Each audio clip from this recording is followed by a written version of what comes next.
Side, I just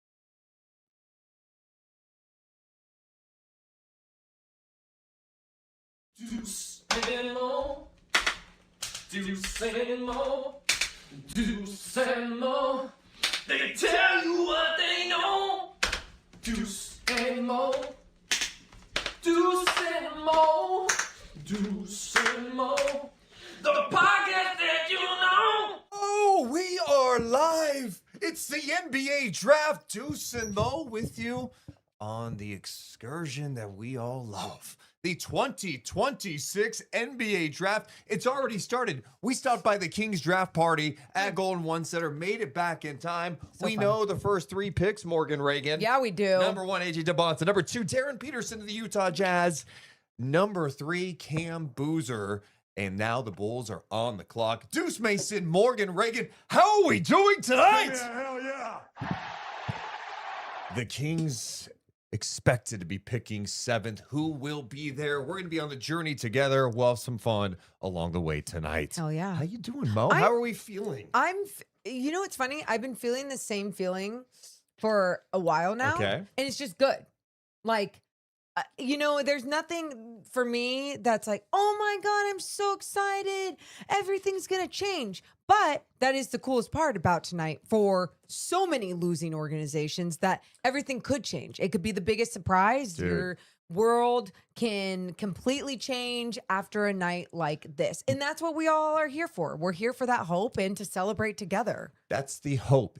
We could literally be seeing a franchise change tonight and not even know it.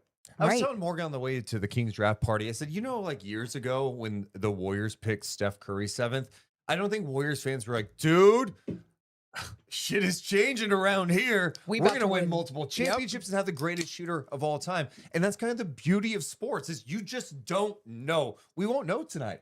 We won't know tomorrow. We won't know next year. Well, maybe unless the person was just unbelievable. But that's part of the journey is tonight. Even if you are one of the worst teams in the league, like our wonderful Sacramento Kings, there is some hope. There's hope. And that's truly what it's all about. I mean, that's what keeps me going. Yes. I like that's the thing every year when people are like, get frustrated for a good reason, all the different things, but they're like, I just hate this. We're never going to be good. It's never going to be this. And it's like, well, then why are you even watching?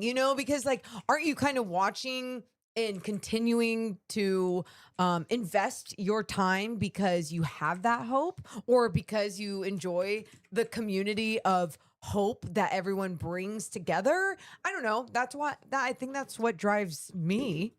We do have a poll question tonight, Kings fans. Who do you want? Darius Auff, Kingston Flemings, Michael Brown, or Katon Waggler? We'll find out right now. We're waiting the Bulls pick right now. It is in. We're waiting the announcement from Commissioner Adam Silver.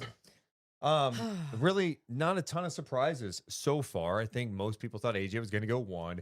What a player he is. He goes to Washington. Darren Peterson, obviously some more question marks, but he goes to Utah Jazz. Let's hear from Adam Silver.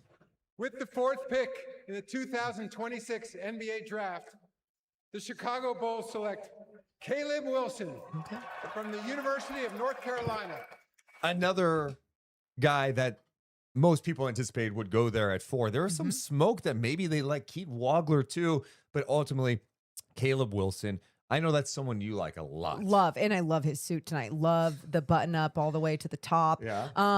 But I loved Caleb Wilson from the moment I saw him. And I think even when he got hurt, there was moments that I felt like people were sleeping on him. I was sleeping on him because you're watching so many talented individuals that you're like, oh shit, wait, he hurt himself. He's not even playing right now. And Caleb Wilson to me is the closest to like that positionless basketball that you could be in the top, where he's just so versatile. He can do so much. Obviously, he has a lot of growing to do when you look at him physically as and well. the shooting is something that people don't trust yet, but in That's terms of like fine. the defensive upside and Absolutely. he's just nasty. The athleticism is just eye-popping. Yeah, and that's exactly it. And so when you have some of those things, plus the length and plus the ability to be along the perimeter and just do so much on the defensive end as well, he just excites me. I with just all these realized things. something.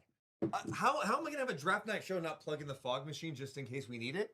What do you mean just in Yeah, case? just in Like, case we need it. obviously you're gonna use it no matter what. No. What a weird. Yeah, I mean, who would be picked that you wouldn't use the fog machine? At 7? Yeah. Yoxel. What if like Richie Saunders got picked at 7? I'd be like, what just happened? Would you use the fog machine? No. Okay, Like a so fog emergency, maybe. Like, oh my God. there's no such thing, but I guess there could be such thing now. So thank you so much for plugging that in. Okay, so now this is where it gets interesting. The Clippers picking at 5. I mean, think about this. This whole I'm draft thinking. process, we've heard so much about the Clippers. They've liked 18 billion different guys at this spot. Could it be Katon Waggler? Could it be Michael Brown? Ademara? Who could it be going at 5? Or could they just go, you know what? Fuck it. We're taking Darius Auff because this guy is a dog and we need a point guard. And we're not going to make our decision just based on Darius Garland. We're just going to take the best guy. Or do they trade it? Can we see a Jaylen Brown trade tonight? This is the beauty of the NBA draft live. Oh my God. I know we talked about this last night with all the trades going on, but what's Jaylen Brown's contract once again? Yeah, it's hefty. It's well, not only is it hefty, but it wasn't the worry for the Milwaukee Bucks. It was just like being in that situation once again. If he didn't want to be there and his contract, He makes 57 next year, 61 after that, 64.9 in 28-29. okay. But you know, there's been some like, you know, rumblings, if you believe, social media rumors, just rumors that could the Clippers be taking a swing at Jaylen Brown? I don't know. I don't know. Yeah, I don't blame anyone. We will for find out here taking together. a swing. Yeah. What do you think of the draft hats? You mean like the sparkly logo Yeah. of the team I mean, with the little Bejeweled. Yes. Yes. I mean, it's cool. It's fine. I mean, I wouldn't wear one. Okay. I don't think I could pull that off.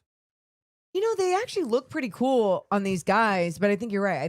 I don't think you would look as cool in it. So Well, thanks. I appreciate yeah, it. no worries. Biggest thing you guys can do, by the way, in the chat, hit the thumbs up and subscribe for our annual draft extravaganza. Actually, we didn't do it last year because the Kings did not have a first round pick. So we went Yeah. after to talk about the Kings drafting Nick Clifford. Crazy. So yeah, this is a swing for the Clippers, right? Obviously, they made the trade last last deadline when they sent James Harden to Cleveland. They got Garland. You know, they make the move, trading Zubats to Indiana, get Benedict Mathurin.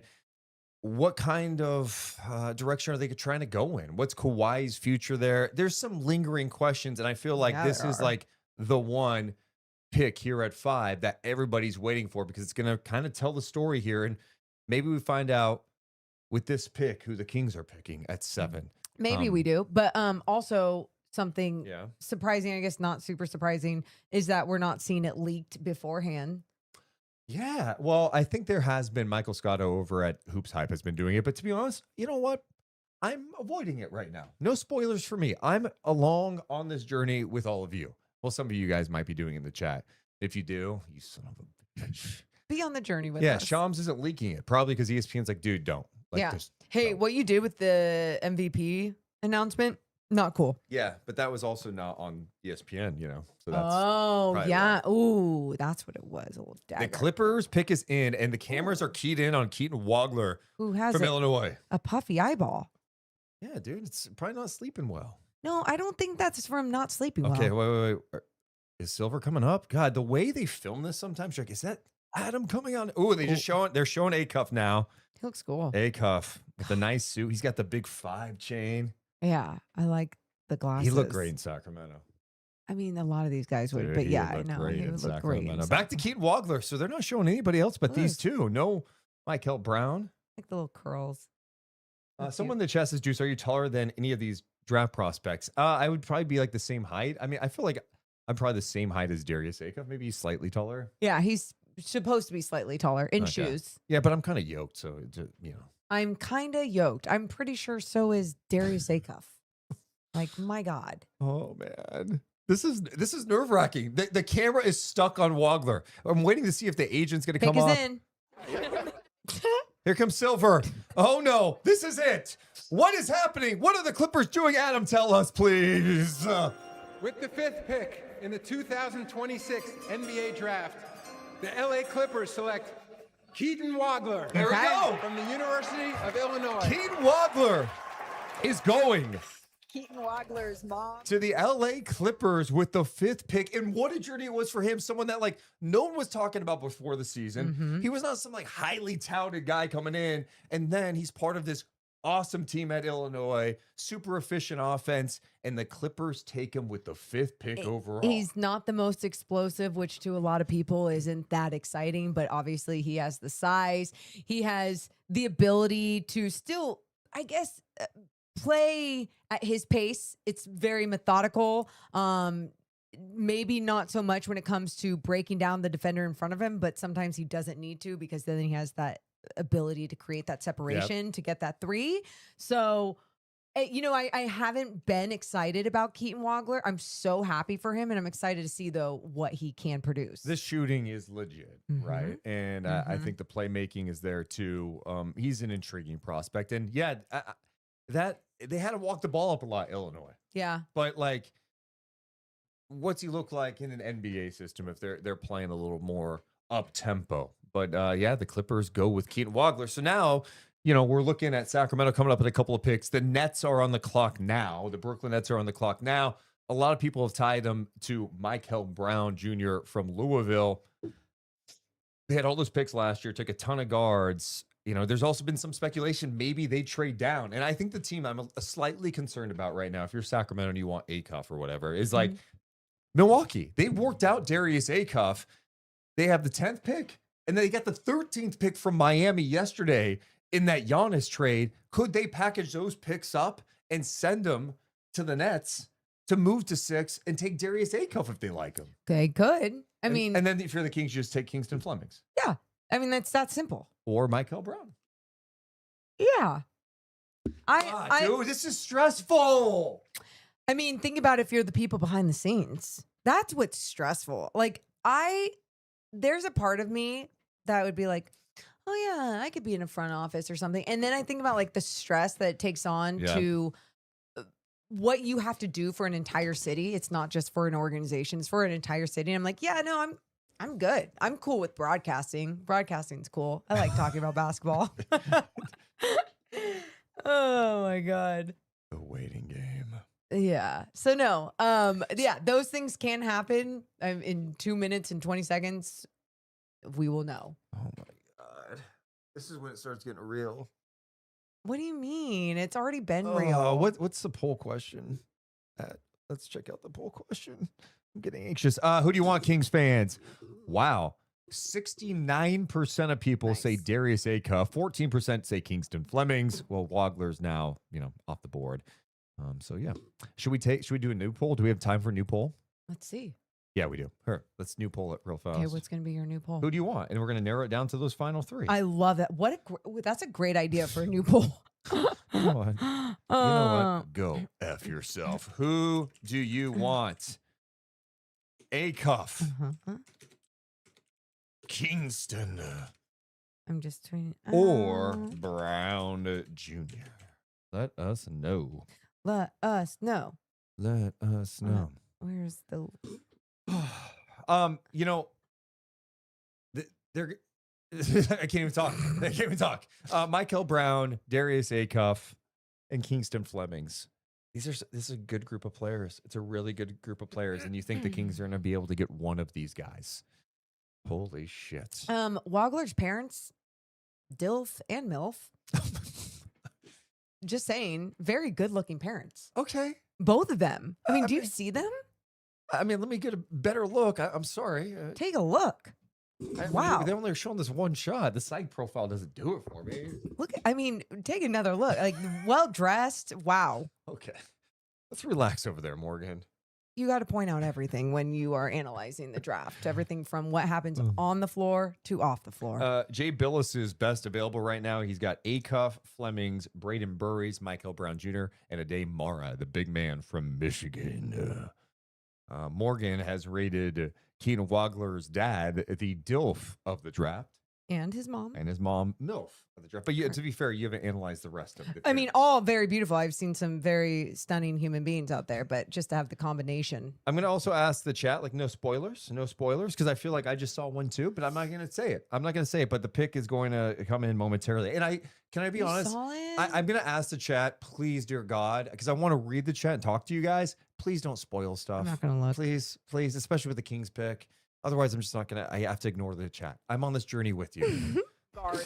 Oh, man. Just start reading it after the Kings pick. Do you want me to tell you what's going to happen? But what if some people don't want to know? I can whisper it. Oh, tell me. The Nets, they are fired up in their front office. High fives everywhere. Jordy Fernandez, former Kings head coach, in there.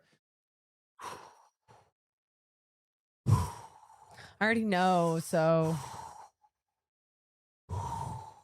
no need to breathe like that. Namaste. The pick is in. We're waiting for. I love the fog that goes off when the pick is in. And here comes Commissioner Adam Silver. I want to hear what the reaction is going to be at the Barclays Center in New York. With the 6th pick in the 2026 NBA Draft, the Brooklyn Nets select Michael Brown Jr. Wow. So you know what that means, Kings fans. The Kings are on the clock. Will they go with Darius Auff or Kingston Flemings? Or will they shock the basketball world and trade down? I think the most shocking thing, well, I'm not going to say the most shocking thing.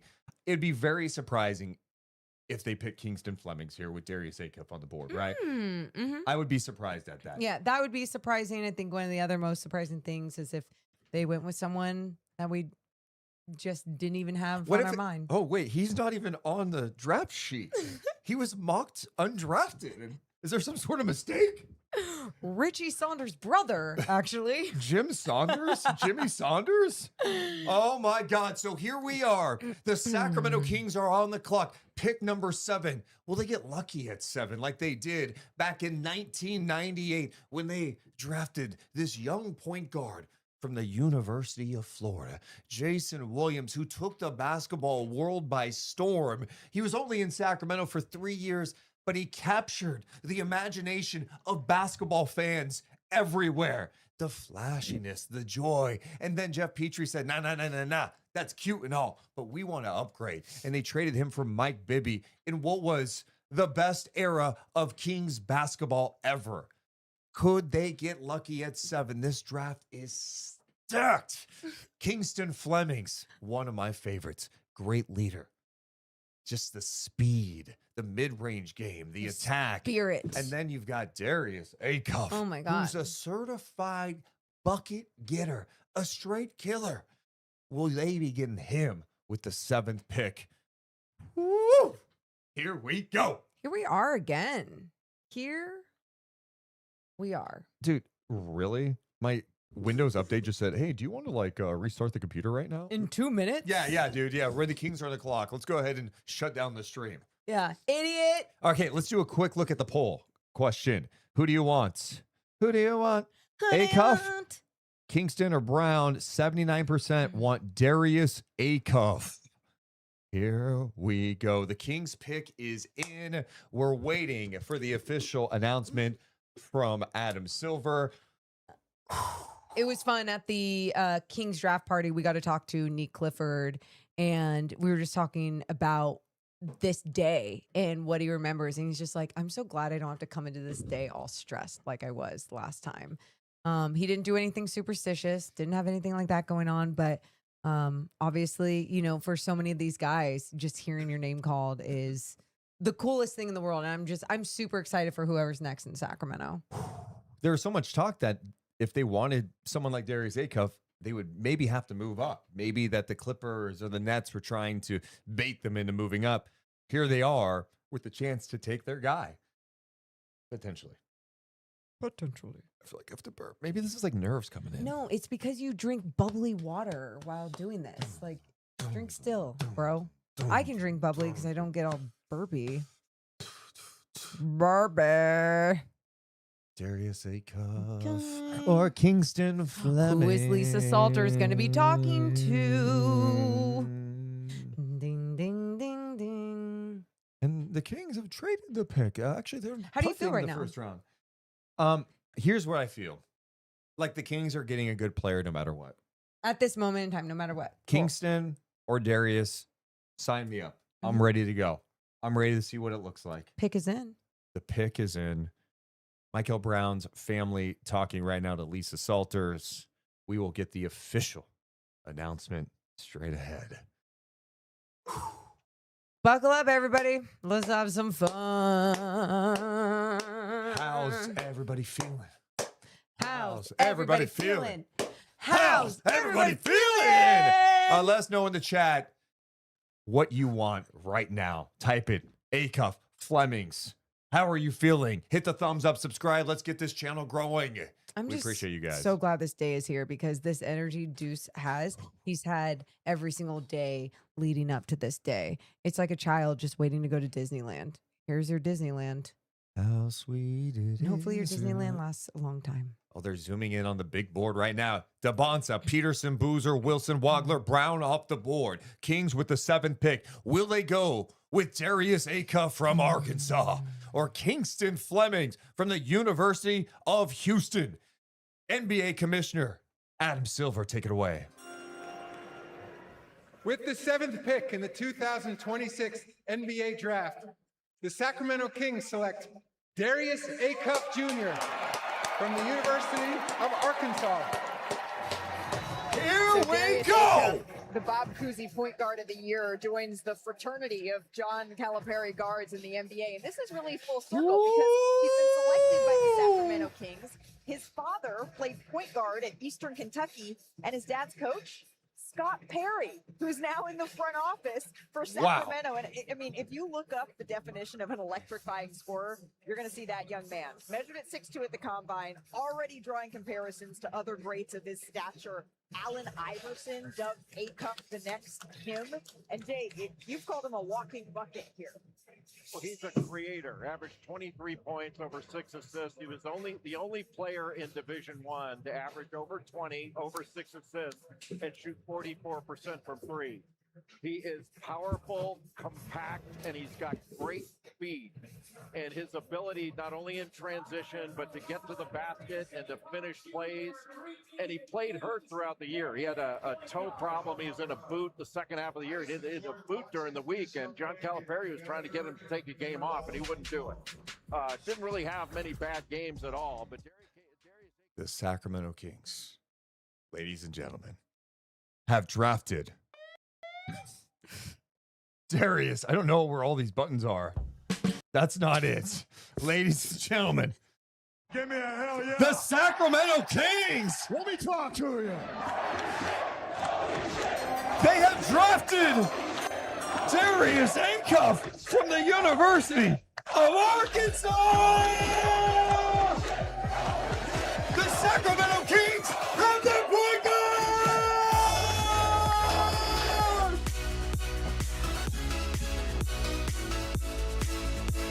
A certified bucket getter. A point guard with swagger, can score at all 3 levels. One of the best guards we've seen, one of the best seasons from a guard in college basketball history. 23.5 per game, 6.4 assists. Players to lead the SEC in points per game and assists per game in a single season. Him and Pistol Pete Maravich. This guy had a walking boot on. He took it off. Dropped 49 points, played 50 minutes in a ball game. The next game, he said, I want to play again. Let's hear from Darius Auff. You took him to the gym when he was just 4 years old. Just how did you know that he was born to play ball? It was the look in his eyes. You know, it was the look in his eyes when he first was born.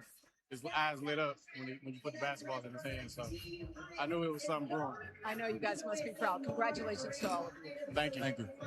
Did we miss the whole interview, Morgan? That would seem really quick. I don't think did we get, yeah, something happened.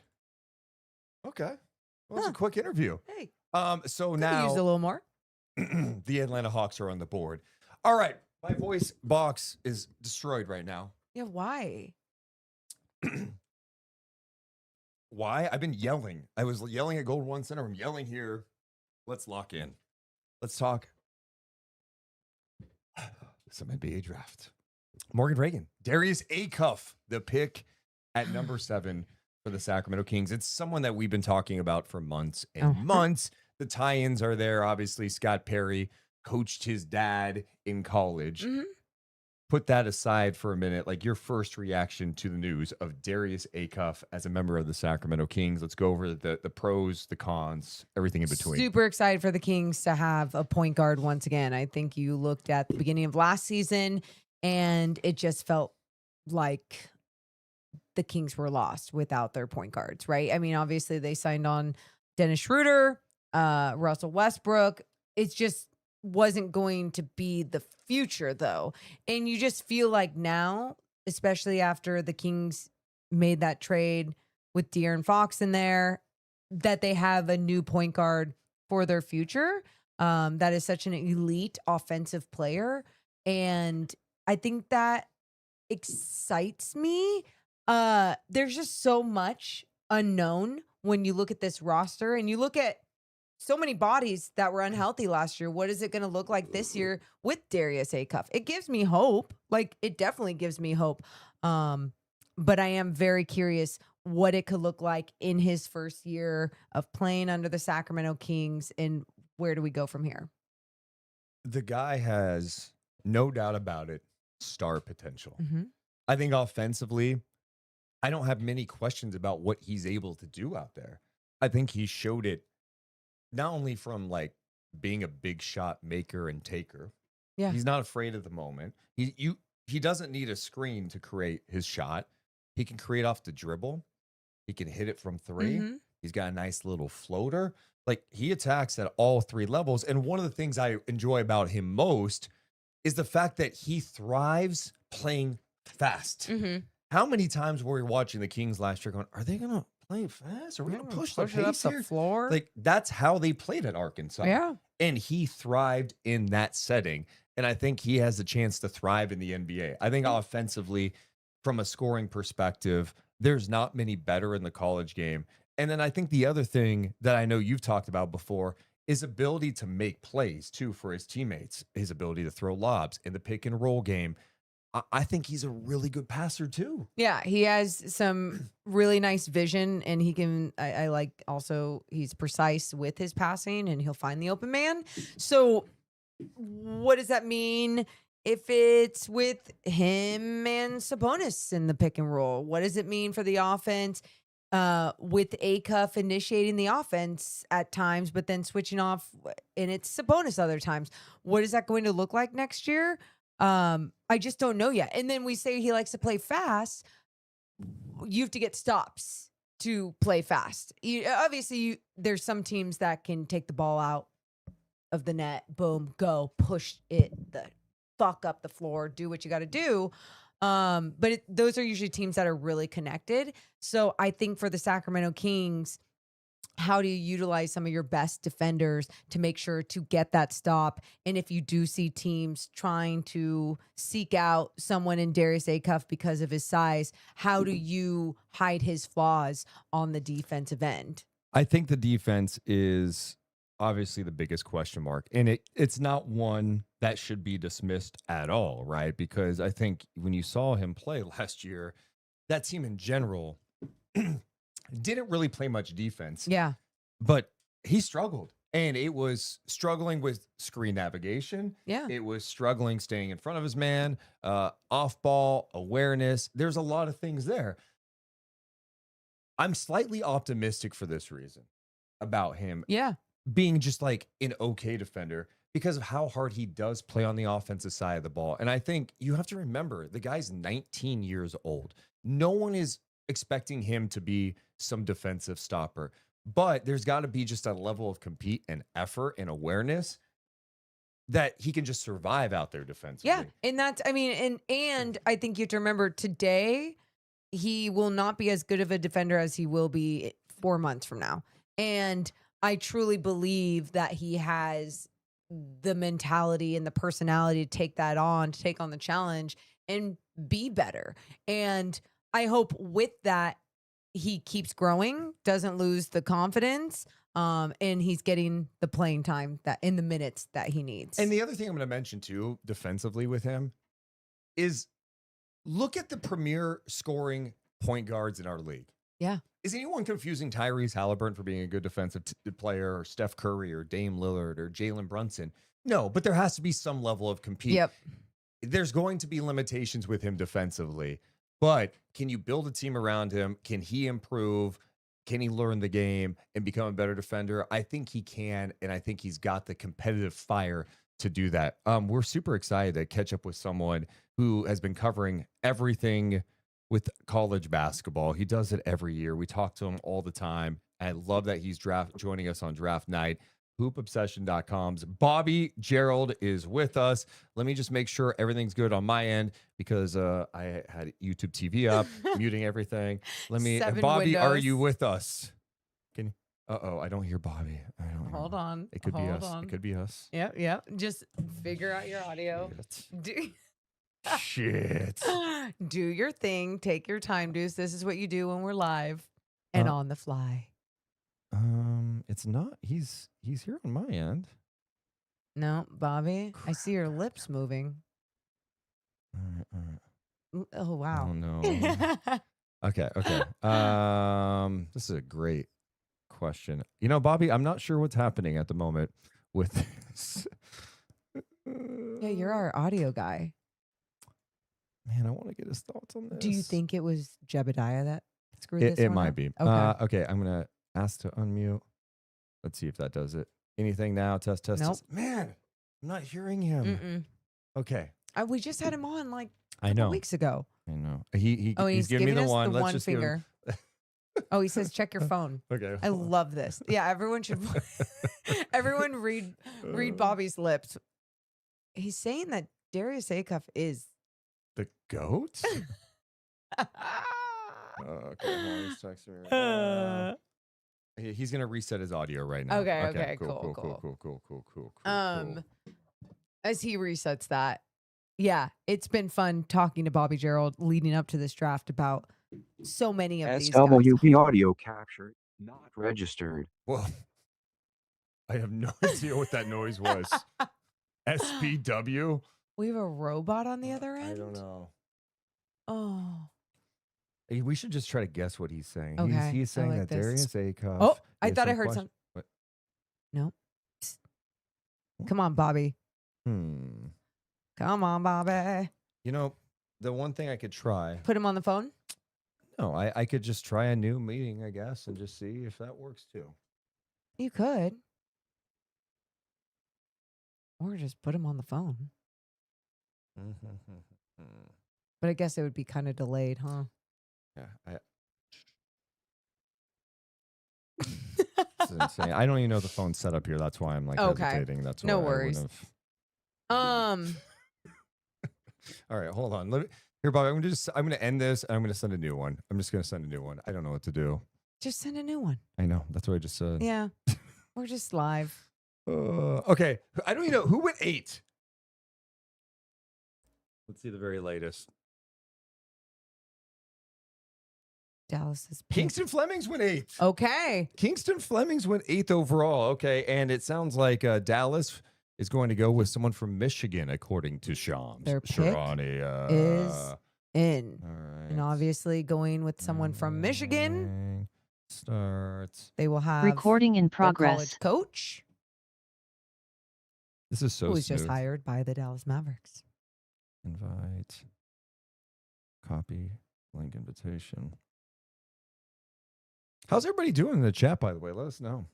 Let us know. And how are you enjoying me fight through the technical challenges? Like, I am. are you guys thriving in this moment where I'm like wanting to lose my mind and just end the stream? No. Okay. What? Yeah, Just because of one conversation? it's annoying. This has happened year after year.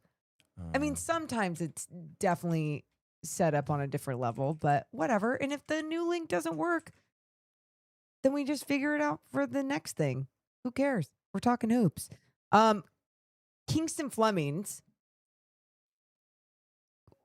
what the Kings pick? 7th, so he went 8th. He went 8th to Atlanta. Wow. I'm excited for him. I'm excited for Atlanta. If you guys saw in the Players Tribune today, he had a piece. Oh my God. It was amazing. Amazing. The way he was just, I guess, expressing himself and what not only does basketball mean, this moment mean to him, but any team that picks him, what they're going to receive out of him. It was just special. And it's not like, oh, it's just everything that you want to hear. It was truly like you could just tell it's this kid's personality. It's how he is. It's what we saw all throughout this draft process. The way that he talks is the way that he wrote in the Players Tribune. And it was beautiful. And he's someone special. Someone very special. Morez Johnson Jr., the big man from Michigan, is joining his college coach with the Dallas Mavericks. There you go. How about that? Get the fog machines. Well, they did. Yeah, not ours. We're just waiting to see if Bobby comes back on here. All right. So yeah, now we're at the 10th. We haven't had any trades yet. Are you surprised we have not seen any trades? No, because I think there's a lot of smoke around that every single year. Yep. And I think too, when you look at a draft that was this stacked, I don't think you were going to see a lot of people move things around. But I was curious too, after yesterday, after some of the big blockbuster trades that were made, if we were going to see something different with like Jaylen Brown. Obviously that situation could end up just being Jaylen Brown stays in Boston. Everything's good. Dude, I feel like it's going to be over. I think they're keeping it under wraps, that they're going to move on from him. And I think he's ready to move on. I think in a lot of ways that they should. I think, once you do go through this process, it's not that it's like hard to bounce back from. I mean, you can be professionals and figure it out. But at the same time, it's also one of those situations where it's been 10 plus years for Jaylen Brown. Yeah, and maybe after last season, he's like, no, you know what? I want to be the guy. Yeah. I want to be the guy. Okay, let's see if we hear Bobby this time. Bobby, Oh, it says that you're muted. It does say he's here. We're going to ask to unmute. 1, 2, Hey! 3, 4. Shit. Oh my God, he is here. He is here. I'm hitting all these weird buttons Yeah. now. Okay. Oh, my face is very big. No, now No, we're good. Now we're good. You're golden. Ladies and gentlemen, act like the last 10 minutes didn't happen with me. Welcome in NBA draft guru, hoopobsession.com's Bobby Gerald. Oh, you are funny. Thank you, guys. Bobby, thanks so much for joining us. The Sacramento Kings, not exactly a shock. We were all wondering, would Darius Auff be there at 7? He was there at 7.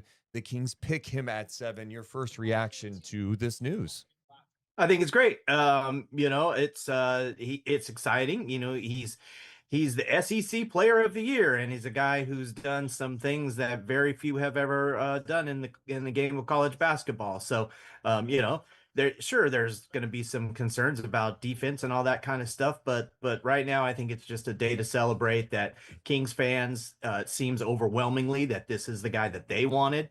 And so everything worked out, I think, for the Kings fans the way they wanted it to, once we found out that they had the 7th pick.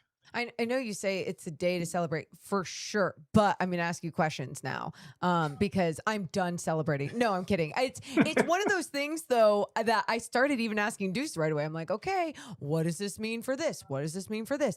I know that all the answers don't have to happen right now, but when you do look at how the Kings roster is constructed right now, how do you see everything playing off of each other? Do you see them playing a fast style of basketball? He's talked about how he's ready to play fast, push the ball up the floor. Yeah, I mean, I think that fits with his style. That seems to be what he's about. I think we talked before about his low center of gravity and the fact that he can really get by people. He had the fastest 3/4 court sprint time at the NBA draft combine. So he has great speed. Even, as you may have heard John Calipari, his coach at Arkansas, talk about, he played hurt, had a toe that probably would have forced a lot of guys to say, stub your toe, say you can't go. If you remember the old Tizzy rules, that's going way far back for some of the old timers. But anyway, he stubbed his toe and said he could go. So, I think that's in his favor. And as far as the style of play goes, I think it'll be incumbent upon the Kings to surround him with players that have length. If you put him out there with Hunter, Keegan Murray, and Dylan Cardwell, that's probably a front line that can protect him, pretty well. So, and it might take a while, and he may never get the defensive part of it fully, but you've got to at least be passable. And so, hopefully, I would be betting on his demeanor and the fact that he seems like a guy who is going to listen to the vets. He's going to listen to his coaches, and he's going to work to get better. He just seems like a guy who has a lot of pride to me. And so even if he doesn't play great defense now, people who have that personal pride, I think, have a chance to at least do it, because that is such a part of defense, right? Yeah. Yeah, I'm with you. I think that was kind of my big takeaway listening to all these conversations about him, hearing him in interviews, watching him play. I understand the defense doesn't look good, but I go, okay, he's 19 years old. And if you're a 19-year-old kid and you're not being necessarily held accountable on the defensive side of the ball at college, it's not really a focus. You're just doing your thing. How much do we put weight into that? And I'm not saying to ignore it at all, but I think to Bobby's point, like, he plays hard offensively. I mean, he plays with force. He's going to drive. He's going to create contact. He's going to finish over guys. He can beat guys off the dribble. He plays fast. And so I sense a competitiveness out of him. And I would also acknowledge that, every one of these teams during the draft process asked him about the defense. And so now it's going to be up to him to learn, be better, and for the Kings coaching staff to hold him accountable on that end of the ball, especially if he's going to be like the franchise, cornerstone potentially going forward. Yeah, and I think there were a couple interviews. I'm sure you guys have heard these same interviews, where I think it was on the combine where they asked him point blank about the defense, and he acknowledged it right away. Said he knows he has to get better, and he wants to learn and get better at defense. And then the other one was when he was with Draymond Green. And he was talking about how he wants to take the responsibility of guarding his matchup. He wants to guard the opposing point guards. Now, that I thought was, as you were talking about, Morgan, kind of just one of the youthful things that you hope he's not stubborn about. Yeah. It's like that might be what he really believes right now, but I think all three of us know that that's not necessarily how it's going to work. If I used this example before, but if Steph Curry's cooking, I think there's a greater chance that DeAndre Hunter is guarding Steph Curry than Darius Auff. And Darius will have to, accept that and go guard whoever it is that's maybe the third or fourth option in an offense. And it may take time before he can guard every matchup, every opposing point guard that he wants to guard. So again, I love that he wants to do that he says, I take pride in wanting to guard my matchup.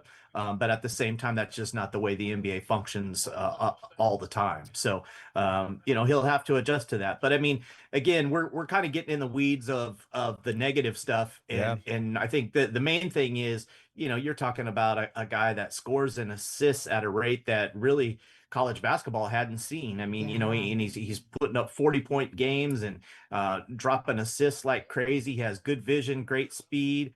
Good athlete. He's strong. There's a lot of things to like about Darius Auff before we start tearing It's so the poor guy true. down. It's so And that's it. That's what the point I was making so many times is like, okay, everyone wants to talk about his defense. I'm not saying ignore it, but like there's a reason why he's going 7th in this stacked draft is because what he does offensively is pretty special. And absolutely that what he did last year with the ball in his hands a lot, great decisions. That's the other thing about him. I think he gets labeled as he's just a bucket getter. He is. But I think his playmaking, he reads the game well. I think he makes the right plays more times than not. 100%. And you don't often see that from someone who has a scoring mentality, right? I mean, I think that's one of the real important things. So he finished 8th in SEC box score plus minus. So even though he was a minus defender, he was still one of the 10 best guys in the SEC as far as box score plus minus was concerned, and that's on the strength obviously of the offense. So we'll see exactly how this whole thing shakes out, but that's kind of some of my initial thoughts, at least about Acuff, and I would just wonder what else is going to happen here. What are you guys hearing? I wish I knew. I'm surprised we haven't seen any like trades at this point. As, Yeah. we're inching along in the NBA draft. I'm trying to see the very latest. I know you have it on in front of you. So just to update people, Braden Burries went 10th to the Milwaukee Bucks, and the Golden State Warriors are now on the clock at number 11.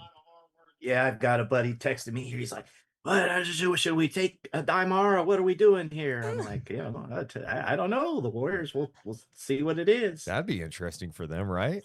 I mean, Yeah, give him some legitimate size. I always kept thinking that Yaxel would look really good, with him. He's so ready to play right now, but then you worry a little bit about his age. Yaxel Lindeborg is a player we're talking about. So, he's an older guy. We'll see what the old W's do here. Yeah, I thought Morgan would have the scoop. I know, it's just something I haven't done such a good job of this year. I'm kidding. I never have the scoop. I wish. No, that's good. Yeah, because that sometimes scoop and get you in Oh, trouble. I'll tell you, just enjoy the ride. I mean, I like hearing any of the gossip, but in terms of like breaking stuff, it's like, no, I want to hear the buzz. But I also enjoy scoops or gossip or however you want to put it, because I am just there is this big curiosity cloud that is hovering over me of just like, what is this going to look like? But I think I just need to channel that into excitement of it. And again, it's coming off of one of the most difficult seasons of Kings basketball that was so difficult to watch night in and night out that I just can't imagine with someone. I know he's young, but with someone with the skill set of Darius Auff, that it could be like that again. Like, I just can't, especially if he's leading the charge as a point guard. It would be fantastic. I mean, if he really did, come in and average 18 and 8 like Calipari thinks he's going to do that, that would be fantastic. I think Golden One Center would go crazy and they would love him. So he's obviously, you guys probably saw his draft night fits and everything. He's got a little style going on. So we'll see how that translates in Sacramento, what the people think about that. But yeah, it's wait, Bobby, it's a fun time. You didn't break down break down his look. What'd you think of the Louis Vuitton No, that's suit? definitely not my fault. That's for you, Morgan. That's you can find that at hoopobsession.com. No, I'm kidding. Right. I stay as far away from all that kind of stuff as I possibly can. That was one of the things I was, among other things that I loved about Kingston Flemings was he's like, "I'm not a fashion guy." And I was like, "Oh my God, I love you even more." You know what I mean? Yeah. So interesting. Yeah. Oh, so what do you think about Kingston Flemings with Atlanta? Like, how do you think that fit's going to be?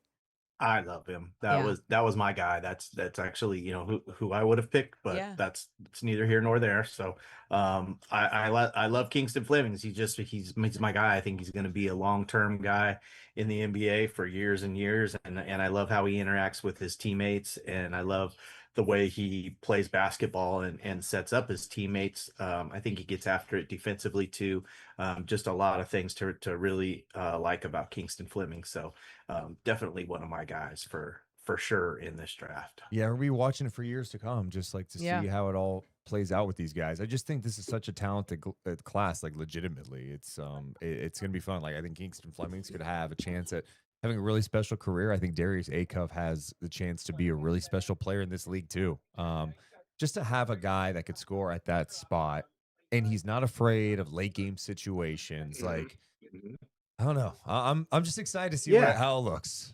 I mean, and for what it's worth too, and again, it's not worth anything, but I'll just throw it out there, is I did have Auff ahead of Waggler and Mikel Brown Jr. In my own personal ranking. So, we'll see. Time will tell how it's all going to shake out.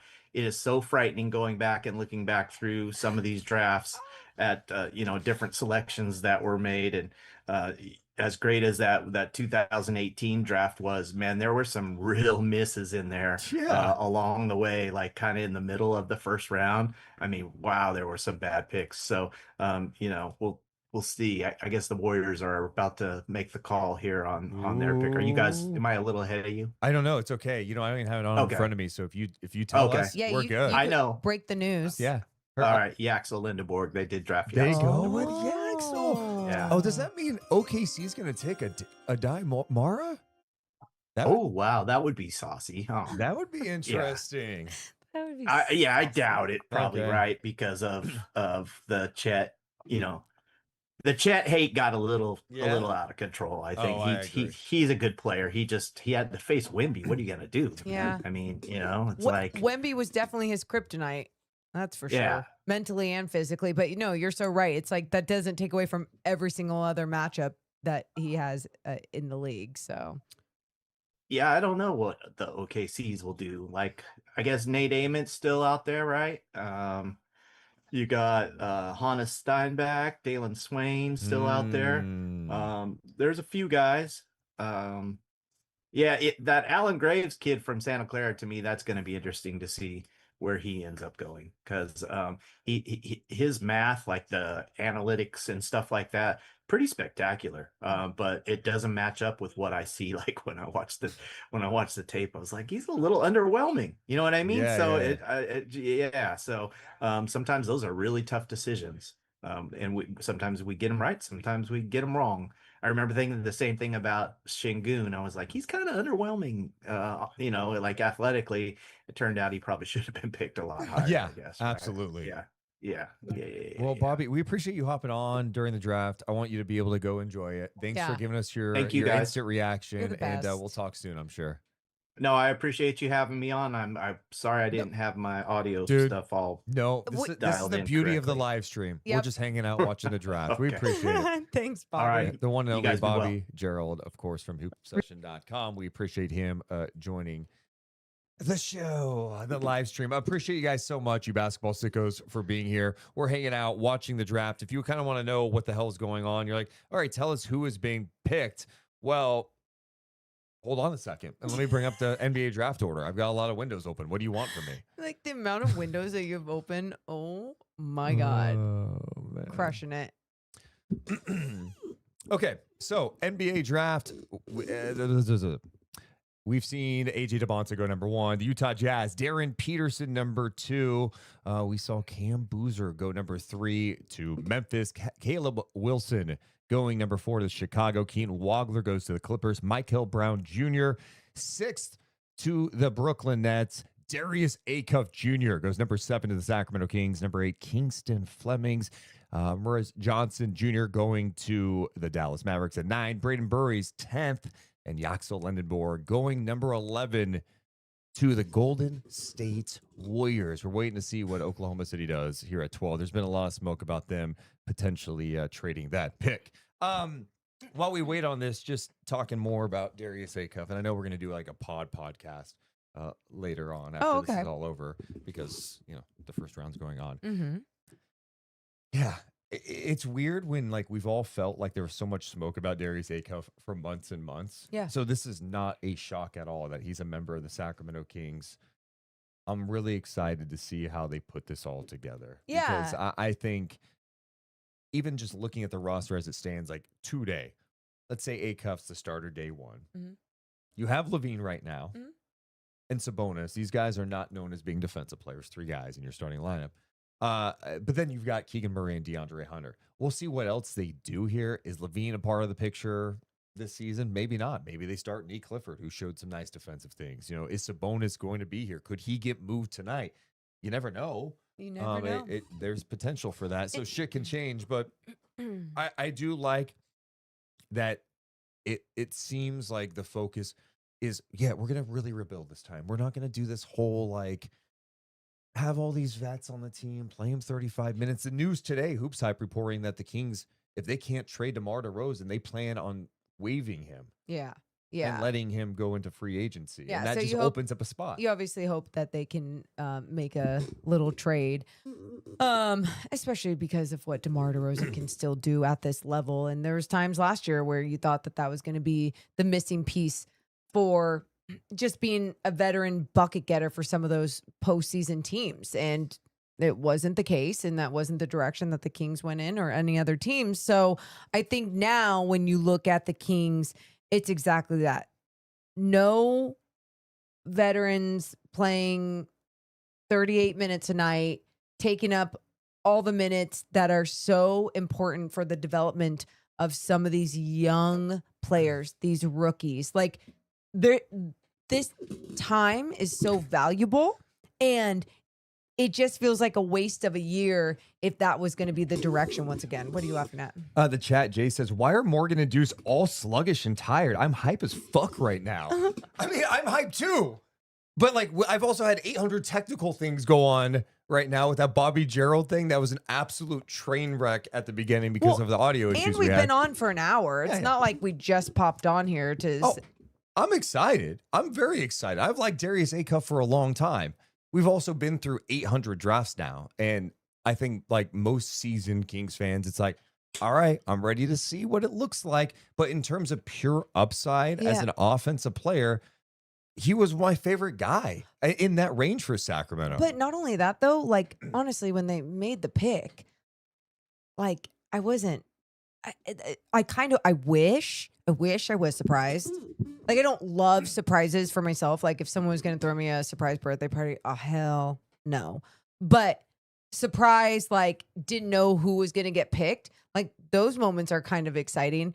But I knew. So, and when I say I knew, it's like I knew deep down, right? You just kind of knew that it was going to be Darius Auff. You were just following the narrative that was actually out there and everything that you've heard from people. So, In the 2026 NBA Draft, the Oklahoma City Thunder select Adai Mara. Adai Mara going to OKC. And we just talked about that with Bobby and saying, well, I don't know if that's going to be the case with Chet there. Dude, you know why it's the case? Because he's 7'3", he's fucking long, and they go, you know what? We got to get through Victor Wembanyama. It's interesting though, because you look at OKC in their salary situation right now. Isaiah Hartenstein, they have a team option on him for next year. I imagine they're going to bring him back maybe on a new deal, but they just added a young big man who's got exceptional skills, a really good passer, obviously massive size, and someone that could go toe to toe. He was 7'3" without shoes. Yep. Tallest player at the NBA Combine. So holy shit. Good for OKC. Just got taller. And younger. Yeah. But going back to just Darius Auff and being picked by the Sacramento Kings, I'm excited. It's like what Bobby Gerald was saying. He's like, we should really celebrate first. And it's true, but it's so hard to not go straight into analyst mode of like, okay, how is this going to work? What's going to work here? Blah, blah, blah. I don't go to the negatives. I don't go to what he can't do. I still just am going to the floor and going to what can work. And that does excite me. You look at some of the numbers last year, obviously very impressive. 23 points a game, 6.4 assists. He was a consensus first-team All-American, the SEC Player of the Year, SEC Freshman of the Year, SEC Tournament MVP, and he was the Bob Cousy Award winner as the country's best point guard. Some of the other numbers, too, 49% on his catch-and-shoot threes. Yeah. Jesus. He made 36% of his threes out of ball screens and added 8 more threes this season directly behind dribble handoffs. So, hey, that little DHO game with Sabonis hit 44% of his threes out of isolation, and in total made 38.2% of his pull-up threes. Most importantly, according to Sam Vecini, he also drilled 44.6% of his threes from beyond NBA range. We're talking 23 feet and out. Crazy. So you have a guy that has legit range. And at the point guard spot, I mean, honestly, as talented as De'Aaron Fox was over the years, like that was the element of his game. Like, all right, could he ever consistently be a good 3-point shooter? He had some seasons he was, some season wasn't. but he's mainly for his career like what 33%, Yeah. 34%, not very good. I have no question that Darius Auff has the ability to shoot the basketball, and he could do it himself. Yeah. And this can't be a situation like it can't be a situation where, wow, all these shooters that go to Sacramento all of a sudden can't shoot the basketball. You know, that's just a fake curse, right?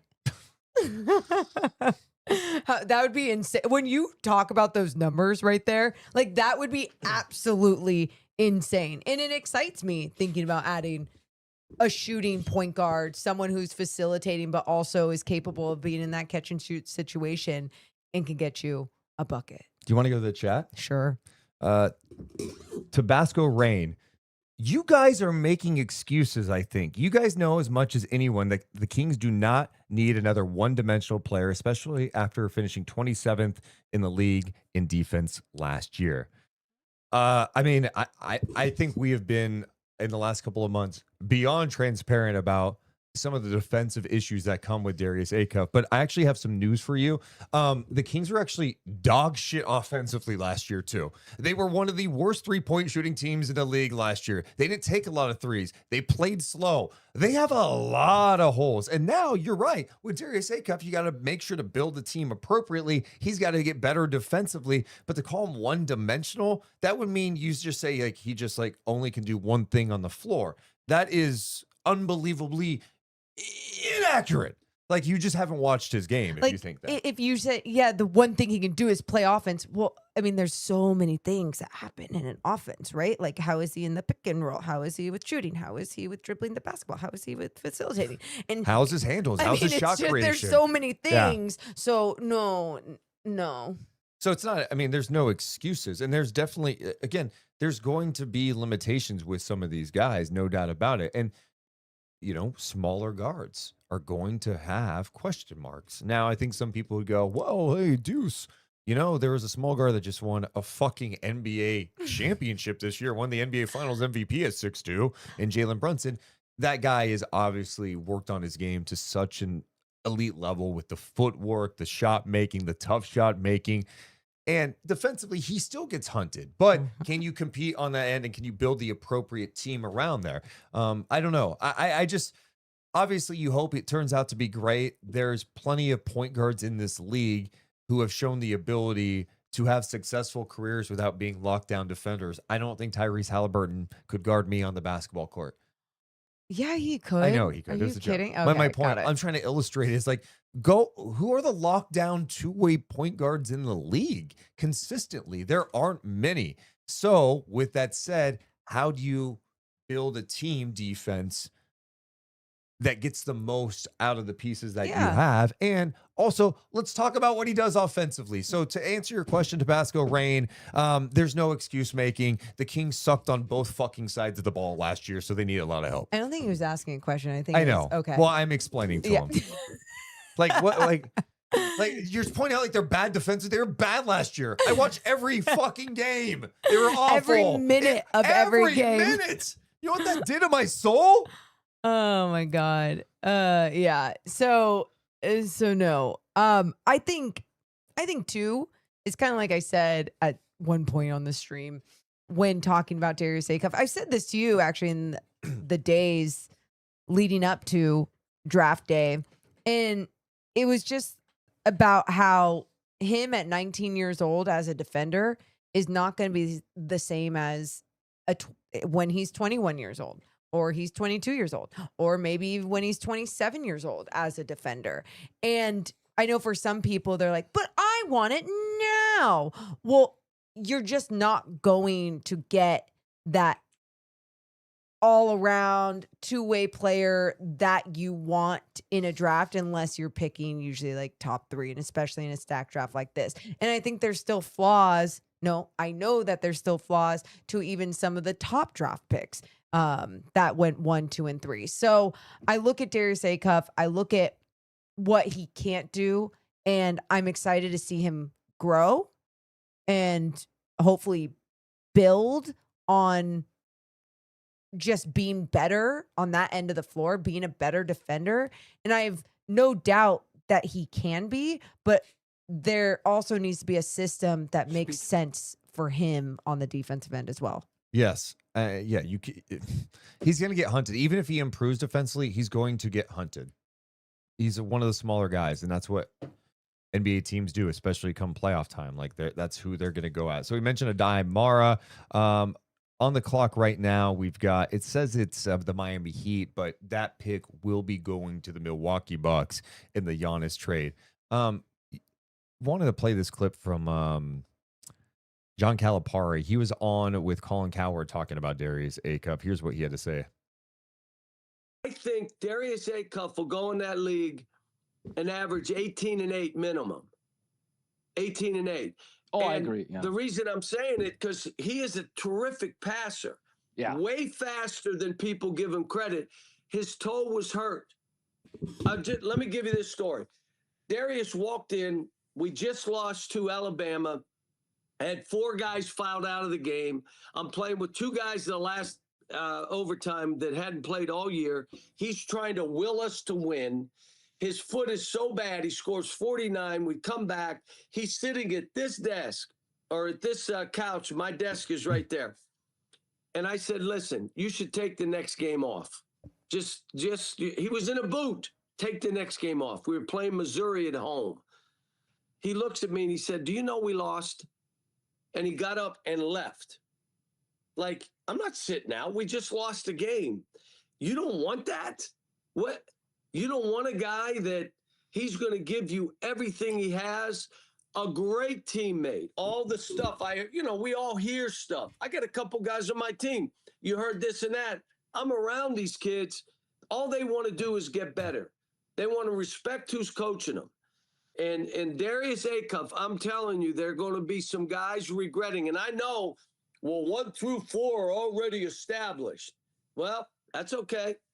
That's okay. When he starts playing, you'll remember this conversation, and we're saying you're going to regret not taking him because he can. If you're good enough, Colin, you're big enough, and he's about 6'2" with a 6'7" wingspan. There is John Calipari putting his guy over like he's Paul Heyman putting over one of his clients. That's okay. That's okay. They'll regret it. That's okay. I love it. It was funny. That's how you're supposed to talk about your guy. And I hear him. I understand it. I thought one of the funniest parts about that was in the beginning when Colin Cowherd, as soon as Calipari says, he's going to score 18 and drop 8 assists a game in the NBA. And Colin Cowherd's like, yeah, no, I can see that. I can see just like so confident in it. Yeah. Like, that's doesn't matter what team, what the situation is. None of the nuance matters. Just, no, of course. That's just going to happen for Darius Auff, which would be great. And I would love to see it. And obviously his college coach should be talking about him like this and believes in that because he saw it with his own eyes in college. And I only hope that, parts of that game can translate the same way on the NBA floor. But I think I try to be really realistic. And I think sometimes when I'm being realistic, it's like, oh, you're protecting yourself. You're protecting yourself from failure or whatever else. And it's like, no, because that's just how this happens throughout history of NBA drafts. Like players and the situation they're in and how it translates and the leadership and all the different things. And so I hope it goes in the best direction. But at this point in time, I'm like not going to sit here and say, oh yeah, Calipari's totally right. He's going to be 18-8 for sure every game in the NBA. He also told Mark Spears, our buddy Mark Spears, pass on him. You'll regret it. I said it about Tyrese Maxey. I've said it about a bunch of guys. I said it about SGA. You're going to regret passing on this kid. And I know there are other good players, but this kid is unique. What I didn't know is that he has a will to win. But when I saw that, if he gets the other stuff right, he's going to be good. Now, Yes. Jay Billis, who is not associated with him, is not his college coach. Yes. Of course, the ESPN college basketball analyst had a piece this week where he was talking about different categories. He said best guard besides Peterson, Darius Auff Jr. He said after Peterson, the best guard in the draft is Auff. He talked about his dominant season, 23 points a game, 6.4 assists. only player in the nation to average more than 20 points and 5 assists and shoot better than 40% on his three-pointers. He said Acuff is compact, athletic, fast, explosive, and can score at all three levels. He's a shot creator and a creative finisher and a tremendous competitor. He did not defend at a high level, but part of that was his value on the court. Arkansas could not afford him out with fouls. Down the stretch of the season, Acuff was nearly unstoppable, nearing the impact of his breakout 49-point game against Alabama early on. Acuff could wind up as the best offensive player in the draft. He is special. And love hearing that from obviously a college basketball analyst who definitely would say it how it is. And when you do see the special play from Darius Acuff, like, yeah, those things absolutely back it up. And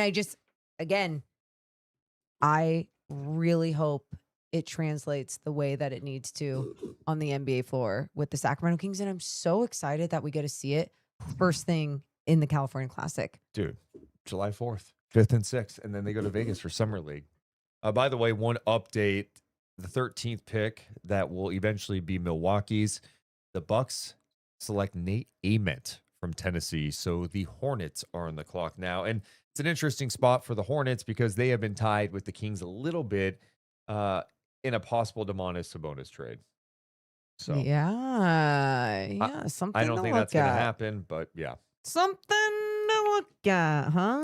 There's also a lot of talk about the fact that Darius Acuff wanted to be in Sacramento, and I think some people from a jaded perspective go, well, yeah, because, I mean, that's his way to get a max contract. I mean, I think, honestly, it comes down to this. They have a position of need at point guard. Mm-hmm. And if they believe in him and a team like the Nets or the Clippers decide to pass on him like he did, then, of course, he's going to want to come to Sacramento. And I think, when you're a player, I don't know. First of all, you can't really control where you get drafted. But as a competitor, you want to be the guy that turns it around. Yes. If you care, you want to be that God, dude. yes. Like, you get to be part of that crew.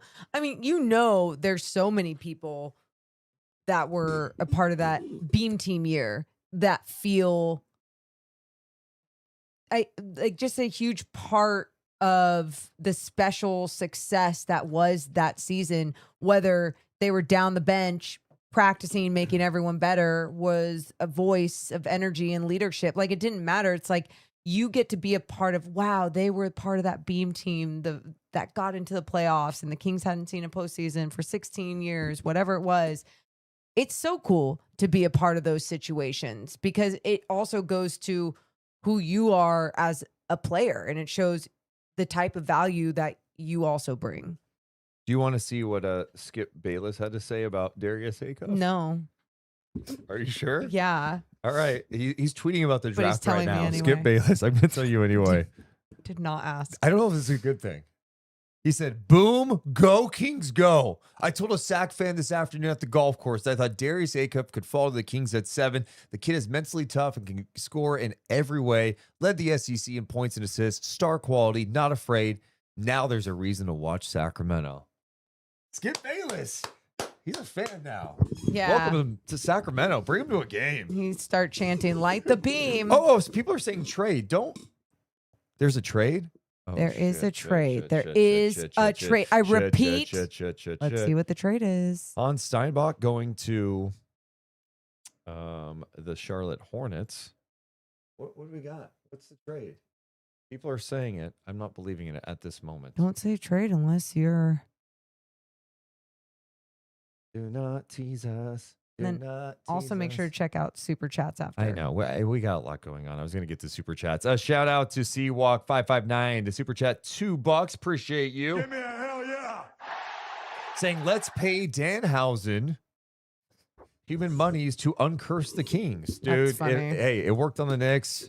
Yes, please, Danhausen. Oh, did that happen with the Knicks? Yeah, dude, he cursed them and then uncursed them, and then he went on this unbelievable tear. Okay, we'll start talking to some of the marketing people that do a lot with WWE at Golden One Center. Oh my Make goodness. it happen. Make it happen. Okay, you chatters, you can't let us down in this way. Saying they were just talking about the trade, the Heat Bucks trade You from the other night. you guys, there was an all caps trade on Come there. Like, we're in on. this together. We're in this together. We don't do that to each other. It is kind of crazy that we have not had any trades yet. The Bulls are on the clock right now with the 15th pick. Is it? Yeah. Okay.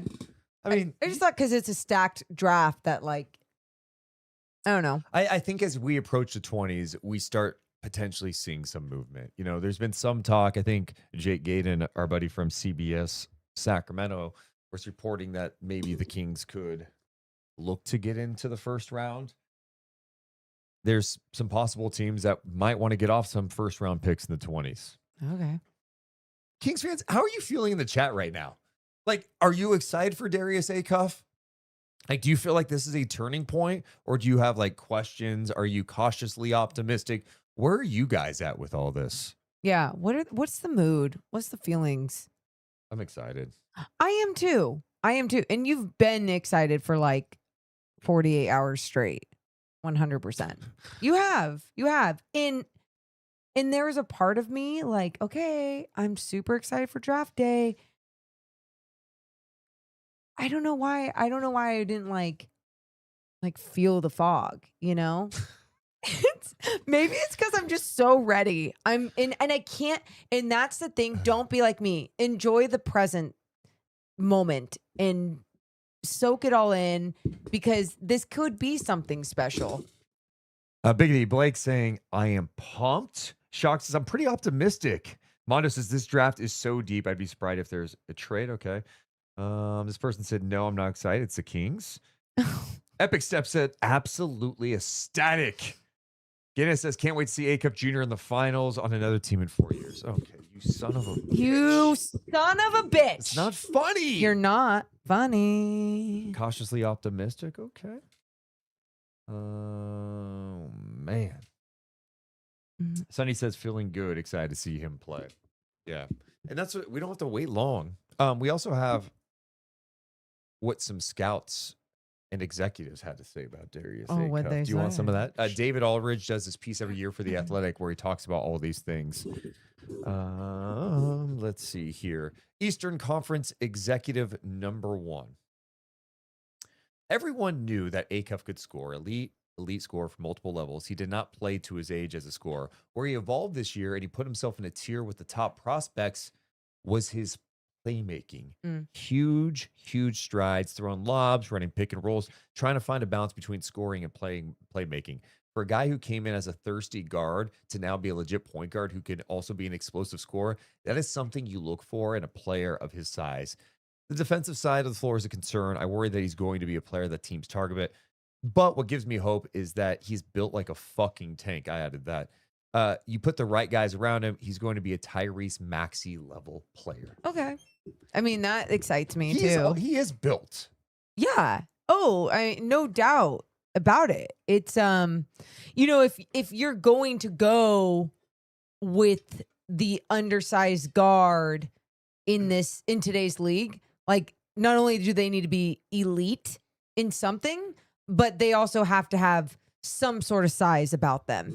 And looking at someone like Trae Young, who got paid the big bucks today or yesterday, whenever the hell it was, I just don't see his value the same with the way that the league is trending with some of these bigger bodies, and how that becomes such a big mismatch unless you're planning on building an entire roster around what that person can't do. Where I think with someone like undersized like Darius Auff, it's that Jalen Brunson situation where it's like, yeah, those moments are going to happen. But you don't necessarily just have to build the roster specifically around that one individual. It's still about building it out the right way as a basketball team, having the size and the pieces around him.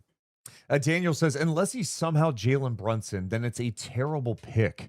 Guys his size are such liabilities on defense. Yeah, again, here's my pushback on this.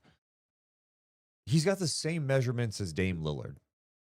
Let's just say he had a Dame Lillard career. Would you say it's a terrible pick? No.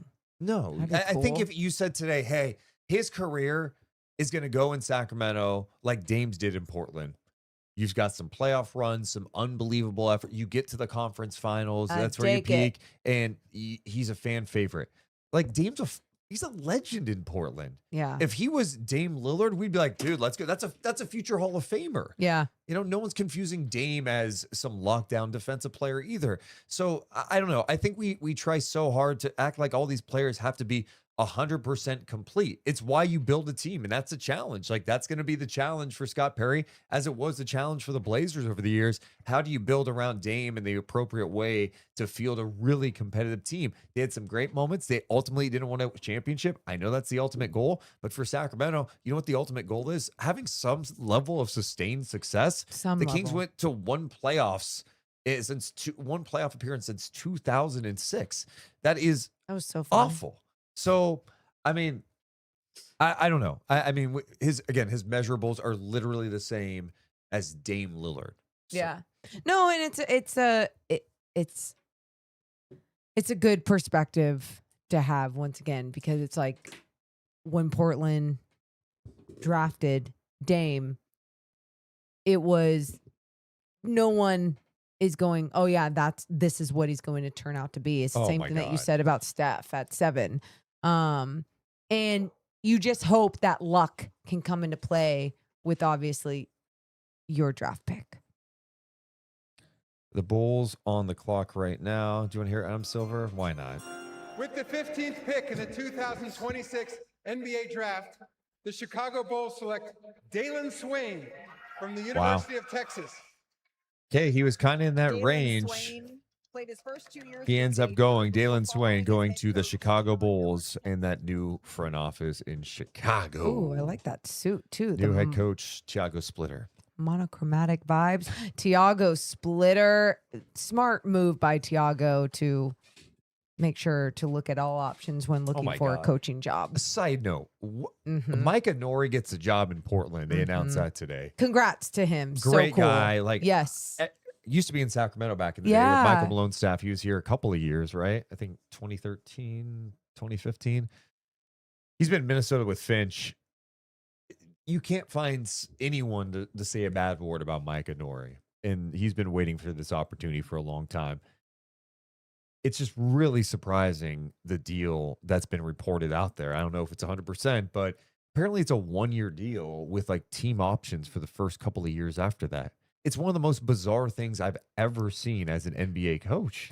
Yeah. It's I mean, I think everyone knew, agents knew if you were going to be dealing with Portland though, after they had all the firings, after all of the things that came out with the money that they were cutting, everything else, that's what you're getting into. And that's what's so funny whenever people talk about Sacramento and they go like, who would want that job? And it's like, it's an NBA coaching job. There's only 30 of them. Yes, somebody wants that job. But if I'm the Coaches Association today, I'm heated. I get it. That he accepted that deal, because it just sets a dangerous precedent for these coaches going forward. That are we going to see the ownership groups now be like, all right, you get 1 year with a couple options? What? Probably a moment where he needed Rich Paul to just handcuff people and just get what he needed. My God. In the super chat, we've got a new one from Jess, who donated $10. Appreciate the super chat. Hell yeah.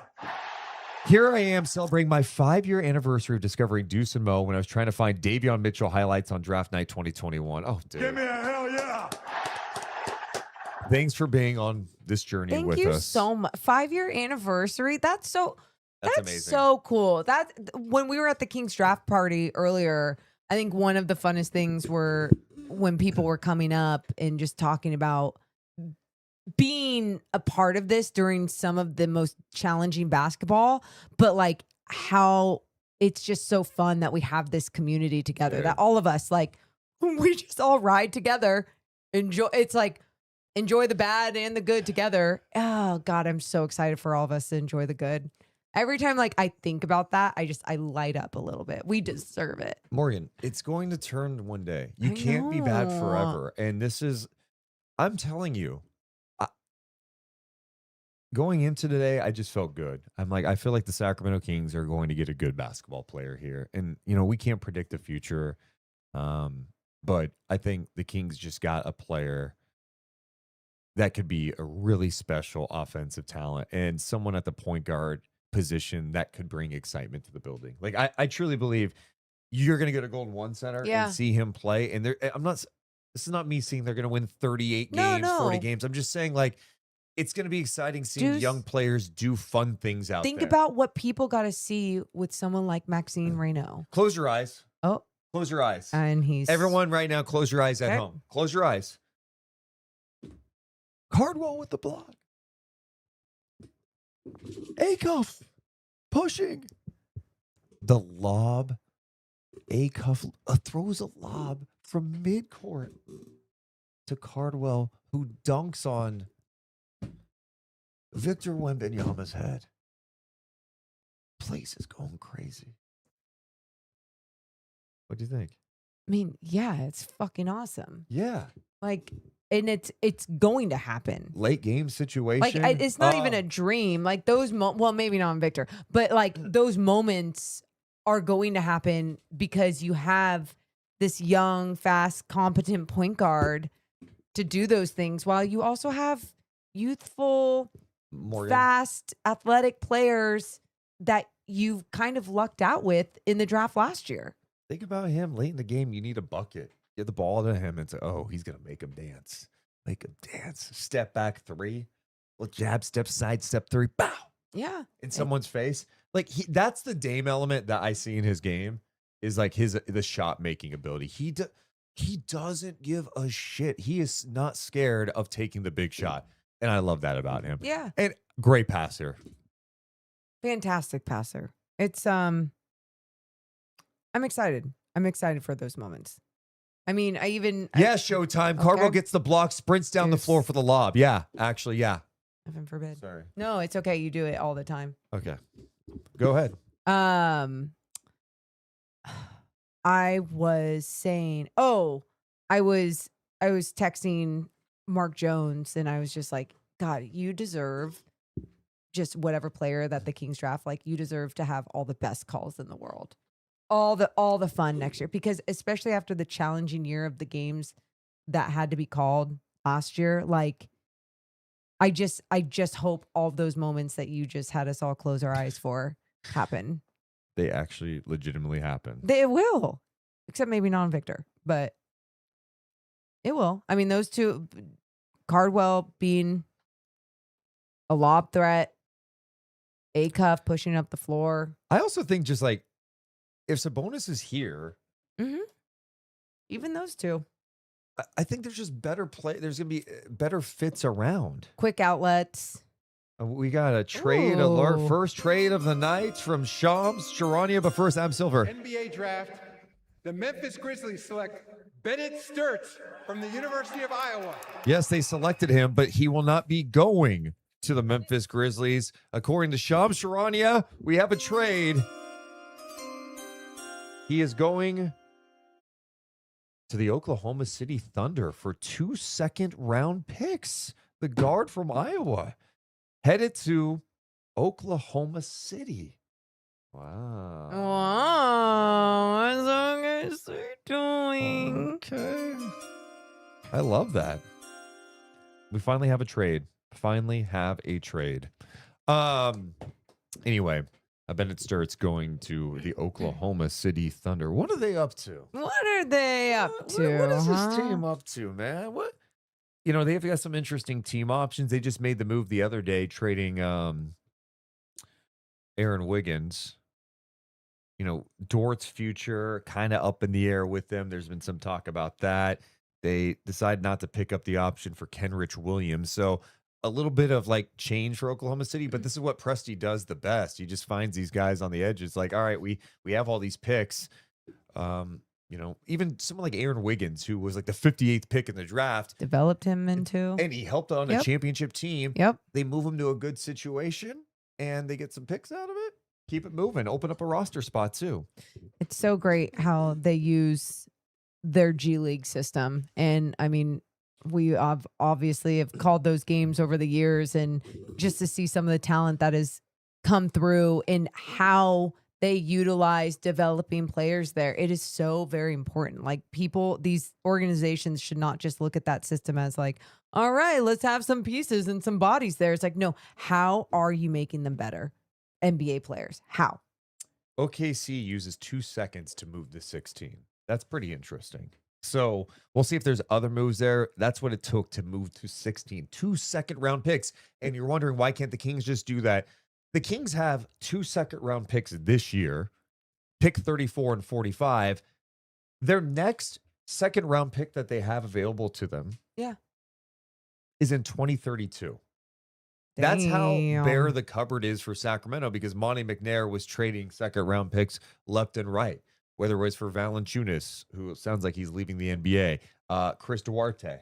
I mean, there's some big swings and misses. Meanwhile, Oklahoma City, it's like, oh, wow, they've got 15 second-round picks, and you can use these in trades. Obviously, you can move up in the trade, but when Sacramento uses them, it's been for swing and misses. I remember the Duarte trade at the time. I was like, you know what? That's not a bad swing. When he played last, like, when he's healthy, you saw the flashes, chemistry with Sabonis. He comes here, looks like he's got, like, he looked like he had no confidence whatsoever. Wait, you're talking about Duarte? Yeah. And then he's out of the league. Yeah. And, you gave up 2 second-round picks. You gave up seconds to move off Davion Mitchell and Sasha Vezenkov. And Sasha eventually just goes, I'm just going to go back anyway.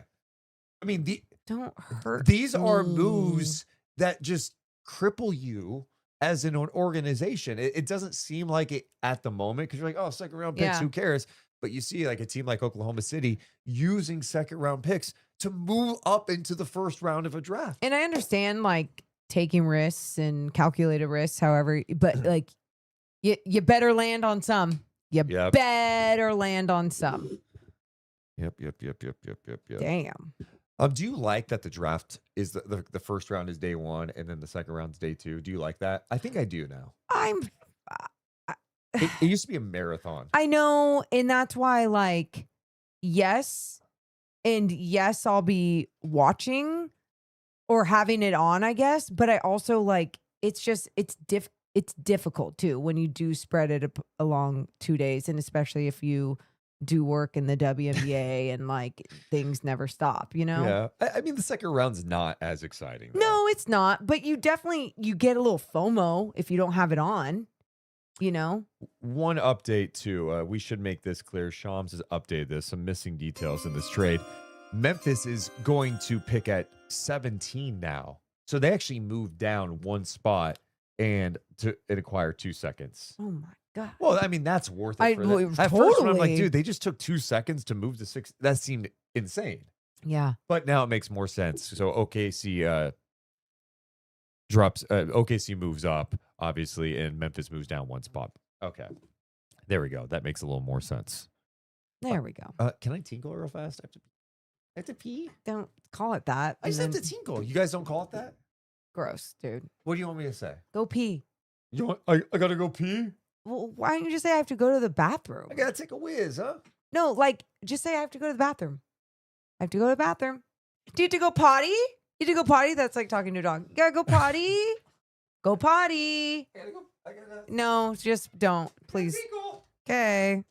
Don't come back, please. Not kidding. LOL tinkle. No, we're not encouraging bad behavior. No.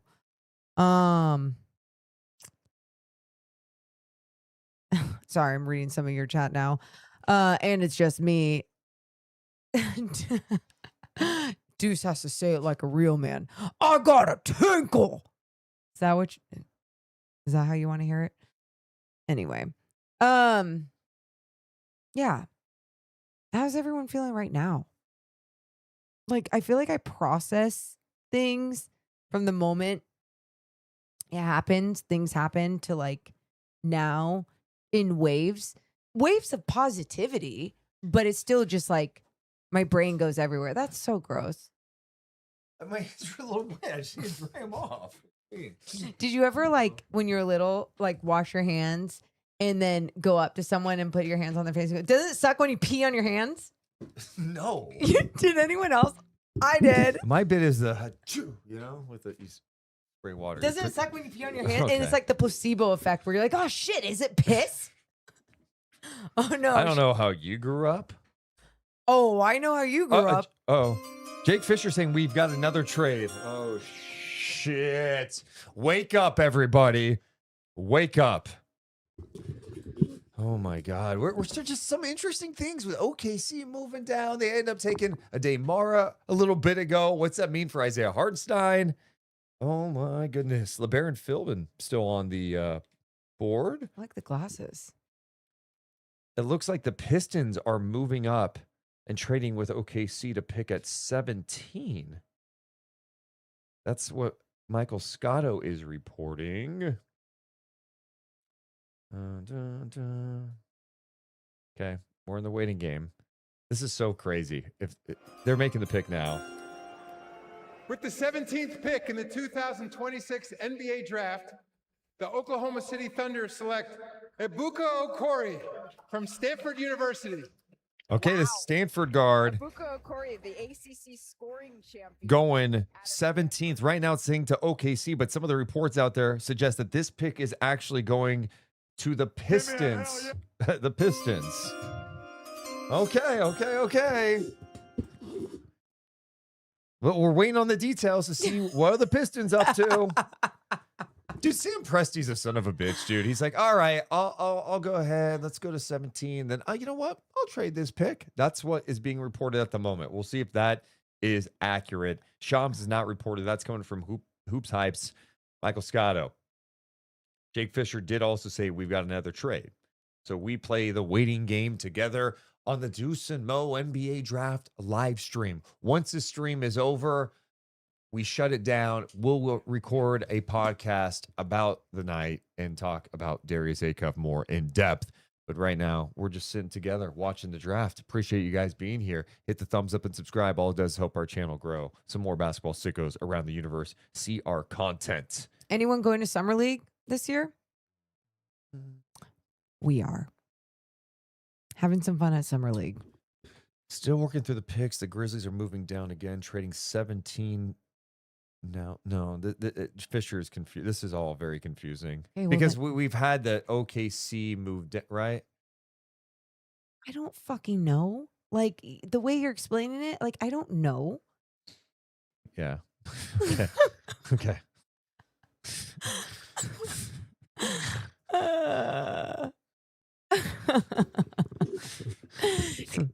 When the picks exchange hands, okay.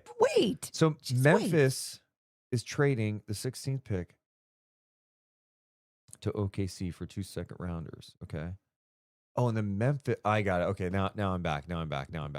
I fucked this up so bad. Welcome back, Deuce Mason. Okay. So you had Memphis trading 16th to OKC. Okay. So the Memphis was going to draft 17th via Oklahoma City, but it sounds like they are going to trade that pick to the Pistons. Are you keeping up with that? It's hard to. It's really hard to. So OKC traded that pick to the Pistons because they traded. So Memphis is trading number 17 to the Pistons to move back to 21 for 3 second-round picks. So Okay. the Grizzlies just got 5 second-round picks by moving down from 16 to 21. Wow. Good for them. That's crazy. 5 second-round picks just by moving down. Hey, we don't love these guys. We'll pick at 21. Some Sam Presti Holy shit right there. My God, get a whiteboard. We almost need one. We need a whiteboard. Memphis moving back like that. Holy shit.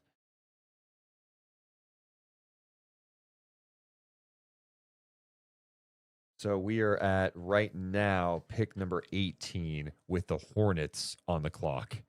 Remember, the first round is just day one. Day two is the second round. The Kings scheduled to have 2 picks in the second round, but who the hell knows how this plays out the rest of the way. My God.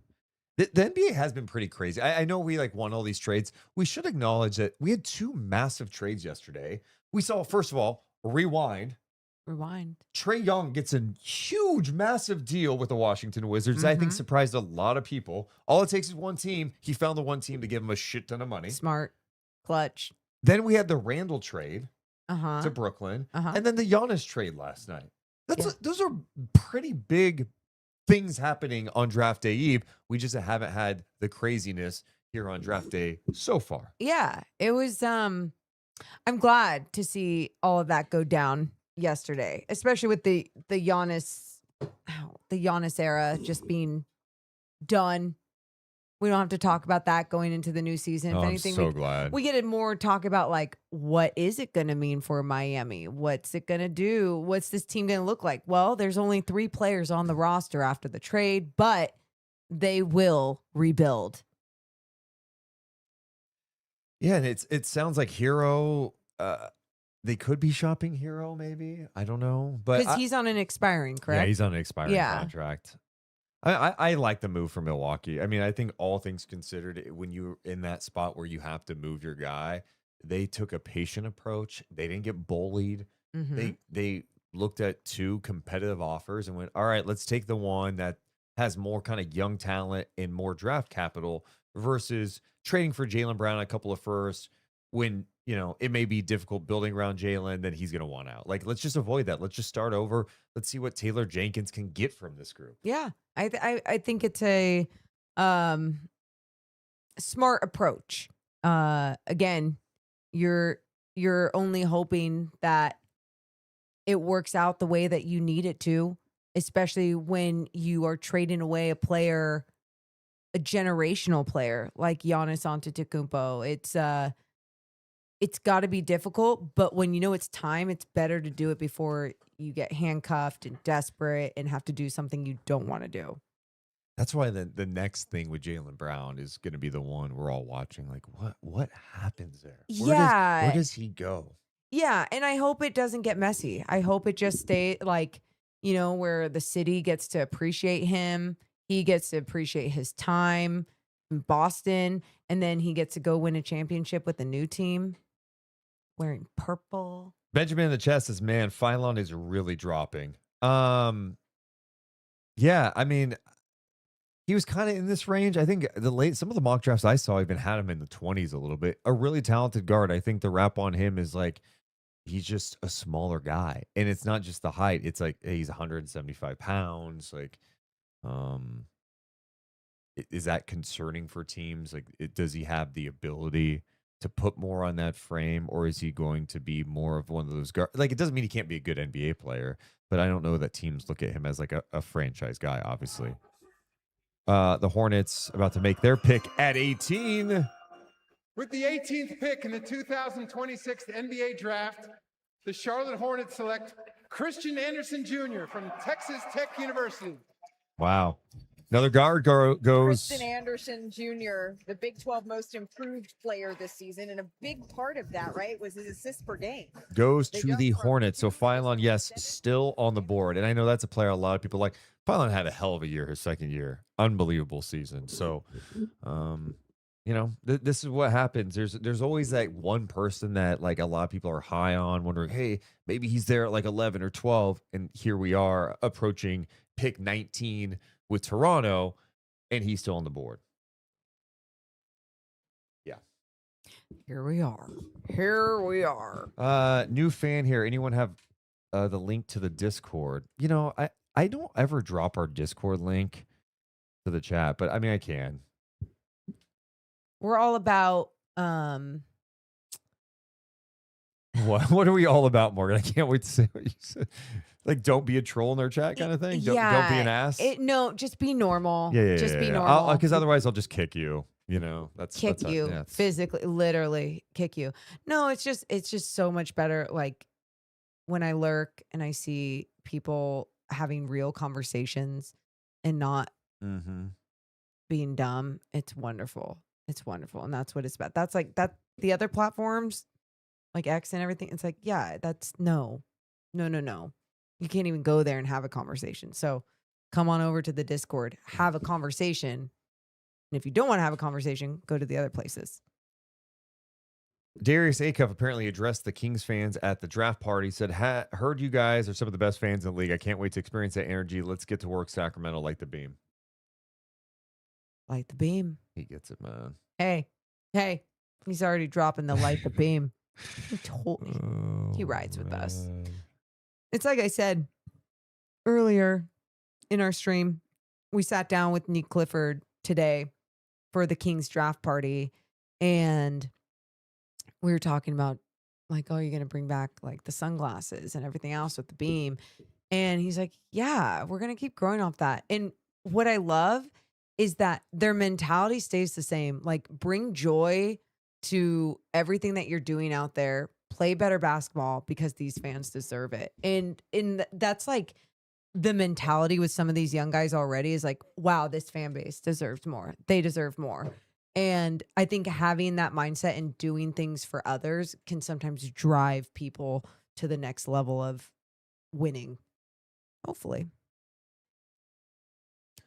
I think those things are important. Yeah. They are. And especially when you're trying to establish some sort of culture. I mean, I think some people go, well, how do you establish a good culture? Well, it's about winning. Yeah. But I still think you can establish like good habits. And I thought last year with like some of the young guys and Precious, you saw those moments of connectivity that matter long term. And you hope those guys are all here next year. And then you bring in a Darius Auff and he adds a little more flair and excitement. Do you want to hear from Shams real fast? Sure. Back to explain. Shams, what movement have we just seen? Malika, so stay with me. So the Memphis Grizzlies started with the number 16 pick, and they moved number 16 back to number 17. They picked up 2 second-round picks in the process. So 16 ended up being Bennett Sturz. That went to Oklahoma City.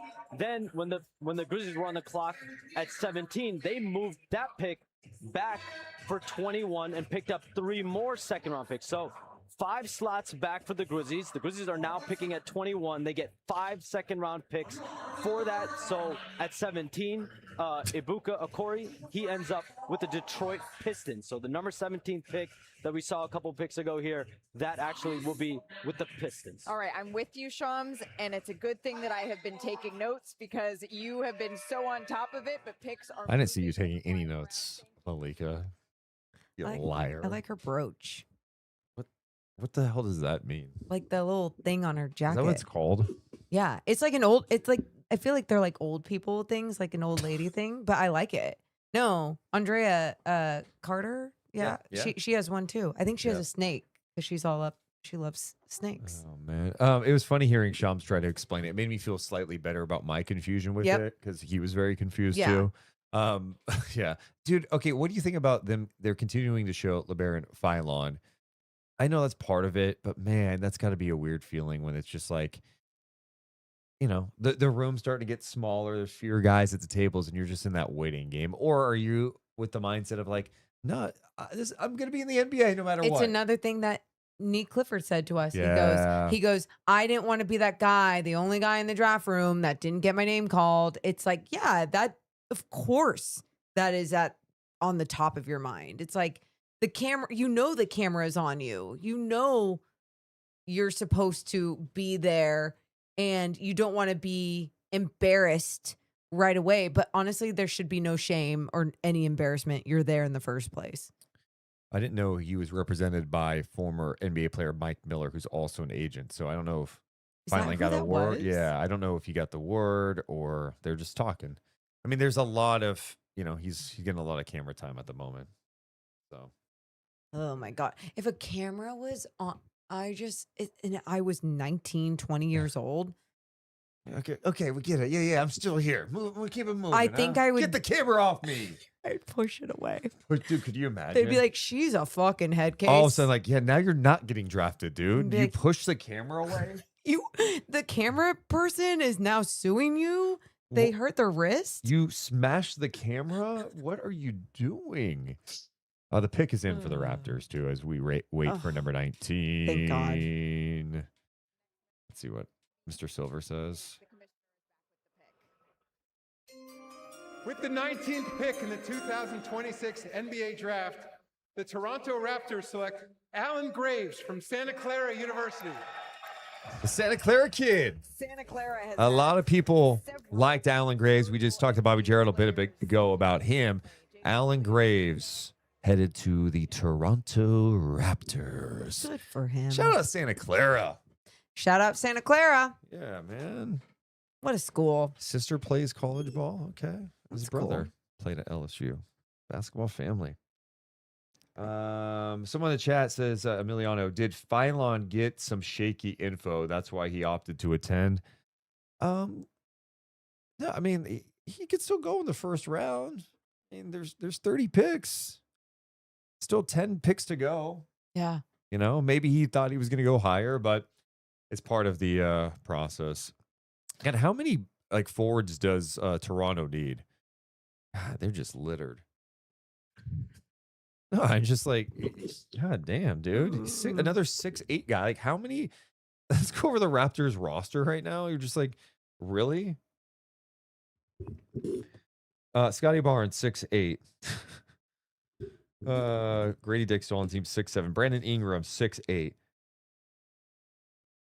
Kelishvili, 6'9".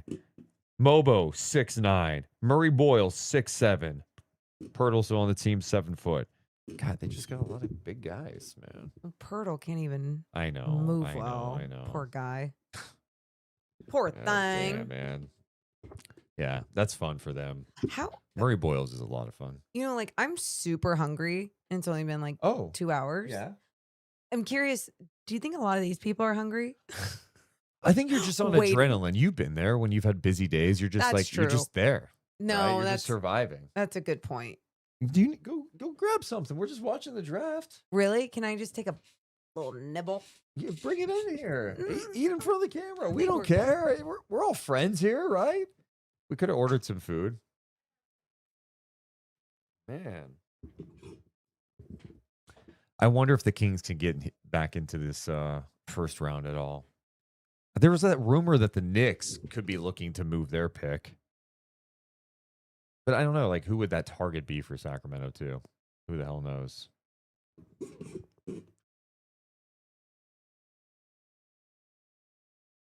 Yeah, the Knicks have the 24th pick.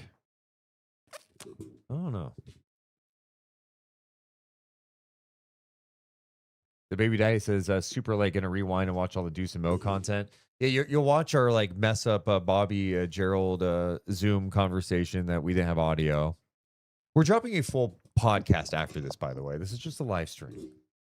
Where you make it all crisp and pretty. RP says Acuff is going to be so much better than Fleming's. Not even good close. Jesus. Wow. I don't know about that. I hope you're right. I hope he's awesome. But I think Kingston Fleming is going to be a really good player. I don't think he's going to be the level of scorer that Acuff has the potential to be in the NBA. But dude, Flemings reads the game so well. And I think, I don't know, I am a big believer in what you talked about earlier. His spirit, like he wants to be great. He is seemingly an awesome teammate. His game's improved beyond fast, putting pressure on the rim. You know, I think people talk about the wingspan. I go, well, you didn't mention it when he played college basketball. You mentioned it after the combine. So don't give me that. I think he's going to be a fine NBA player. But Acuff, I think from a scoring standpoint, could be really nasty. Can't move it. What'd you take a bite of? A burrito Oh, nice. that I had from earlier. It was good. Can't wait to eat it all.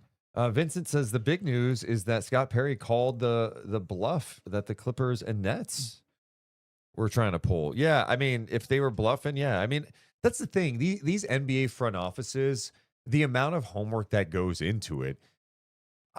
You have your big board, but you're talking with other agents. You're talking about other teams. You're trying to feel out who is going where to the best of your ability.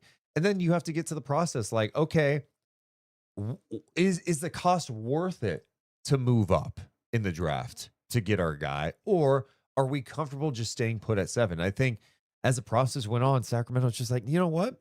We like both these options that could be available. I think they were confident that Acuff and Flemings would be on the board.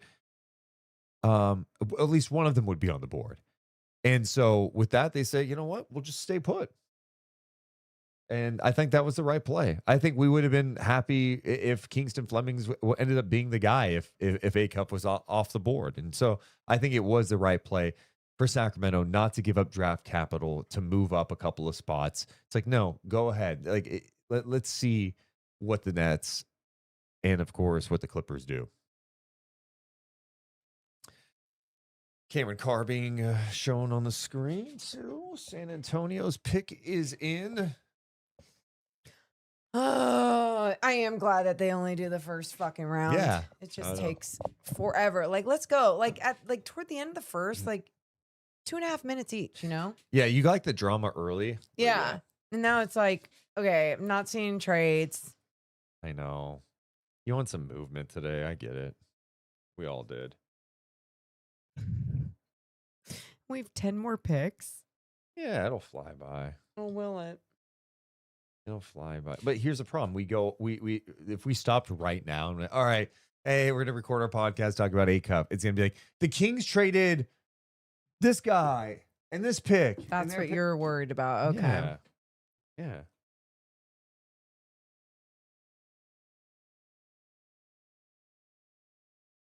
We're just waiting on the Spurs announcement. Mo is hungry. Yeah. I'm always hungry. Oh, that's interesting. Someone's saying rough for A cuff. Rough. A cuff. You like that? Is that gonna be my No. new thing on podcast? A cuff. Okay, none of that. That's like honestly gross. No. No, no. And it's just weird. And it's like you're a grown man. Carlos, our buddy Carlos from Mexico City, right? Carlos. What's up, dude? He donated 50. I don't know what the domination is. We appreciate the donation. Thank you. Just don't wanna Thank get it you. wrong. Oh my god. Get Mo a Snickers. Yeah, but like Snickers, just great marketing, but it wouldn't really do the trick, right? Like who buys a like buy a protein bar, buy a Snickers bar, you know? Because it's way better than a protein bar. But like it doesn't do anything for you in your. Oh, I disagree. I've been in moments where I needed something and had a Snickers, and I'm like, yeah, the marketing's true. It's accurate. No, It's perfect. it has protein in the peanuts. It's pesos. Okay, yeah. I just, I'm not in that mode right now. And you're right. In my head, I thought it was pesos, but I'm like, I'm not gonna mess this up. With the 20th pick in the 2026 NBA Draft, the San Antonio Spurs select Jaden Quaintance from the University of Kentucky. Dude, I think all the New York fans are booing the Spurs. Amazing. He measured That's at 6'9" amazing. without shoes, but he is one of the longer Okay, Jane Quinton's going 6'9", 253. Some people worried about like the injury history there, but the Spurs take him. Light the Damn. Beam says, Morgan, enjoy tonight. We have a boring couple weeks ahead of us. No, No, we got the California Classic free agency. You guys, we have. I feel like we had boring weeks. Maybe the last couple weeks. Yeah. You know, like obviously we had the finals, which was fun going on live after every single one of those games. What a great series. But it's like, no, now we're in pickup mode. Like this is what I've been waiting for. I've been waiting for this night to happen to be able to talk about these picks. I know Deuce will probably be talking to some of these young draft picks coming up soon.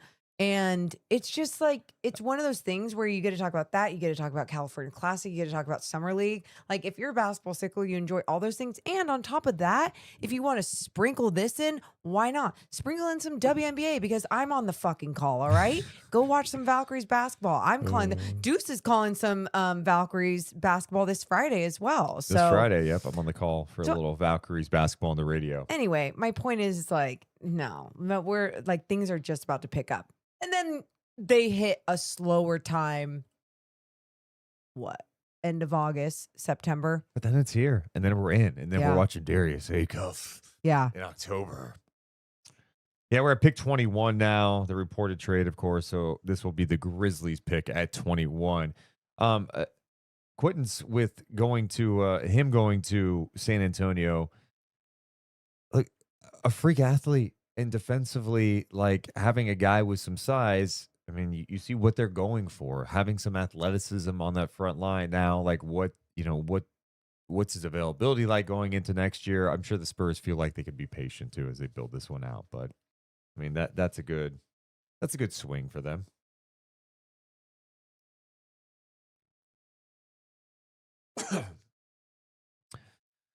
Oh man. Yes. I'm just thinking like what's coming up next. I mean, June 30th, you've got NBA free agency. Mm-hmm. And the Kings aren't really going to be a player in that because they don't have money to spend. Ham reported that Precious Achua could be the guy that ends up coming back here. I think we're all going to be looking forward to if they make any trades, but I don't know. Usually, like if there's like a big trade like that, it feels like it would happen on draft night. And we are breaking news. It's draft night, and we haven't seen anything. So never say never, but some of the guys that we've talked about over the last couple of months, just involving Sacramento. You've seen Sabonis. Even the other day, you saw Levine's name mentioned. Maybe the Pistons having some interest around the league. Jaylen Brown. Ja Morant. Is he just staying put with the Memphis Grizzlies? I don't know. The night's still young. We'll see. The night's still young. Not in Morgan's eyes. It's 7:25. Not even. I didn't even look at that, but now I'm like, that's why I'm so hungry. You didn't plan this out well for yourself. I did. I just didn't think. You know what I didn't plan out? Snacks. That's the thing. Go grab a snack, man. We're just hanging but out. But I want to eat my burrito after. So it's like, I don't want to get full for the burrito. Okay. So you'd rather just complain about it. Got it. Nuh-uh. What's up? I'm discussing my process of snacking. I love snacks, snacks. Give me snacks. I like to eat. Oh, do you want to hear the Kings fans' reaction at Golden One Center Yes. with the pick of Darius Auff? It seemed like the fans we did talk to out there were like definitely Auff people. Yeah. Okay. Let's see what the fans did. The 2026 NBA Draft. The Sacramento Kings select Darius Auff. That's so cute. Damn.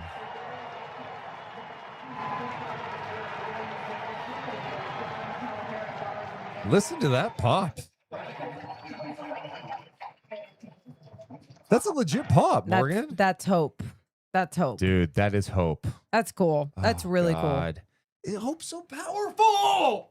I mean, it's funny because we were there before that moment because we raced back to do the live pod, and it was, great energy all the way around, and it made me feel really good. But then seeing that moment happen right there, I'm like, I love this fan base so much.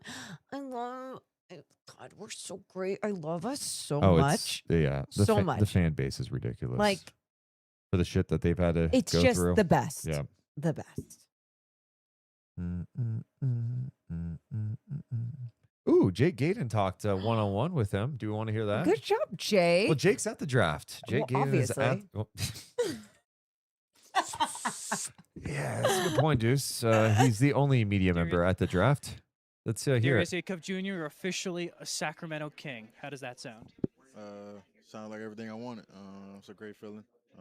Just ready to get it going for sure. You've thought about this moment your whole entire life. Did the moment meet the expectation when you heard your name called at Barclays Center? Yeah, for sure. This is a great moment just to see my family smile next to me and in the crowd. So that was the best part to me.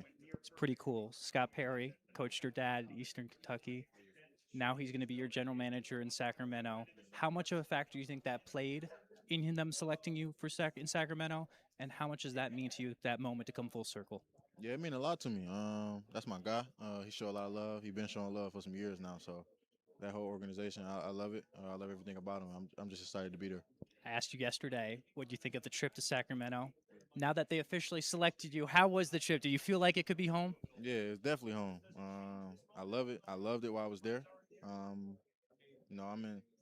That's my home now. So I'm loving it. I'm excited to be there for sure.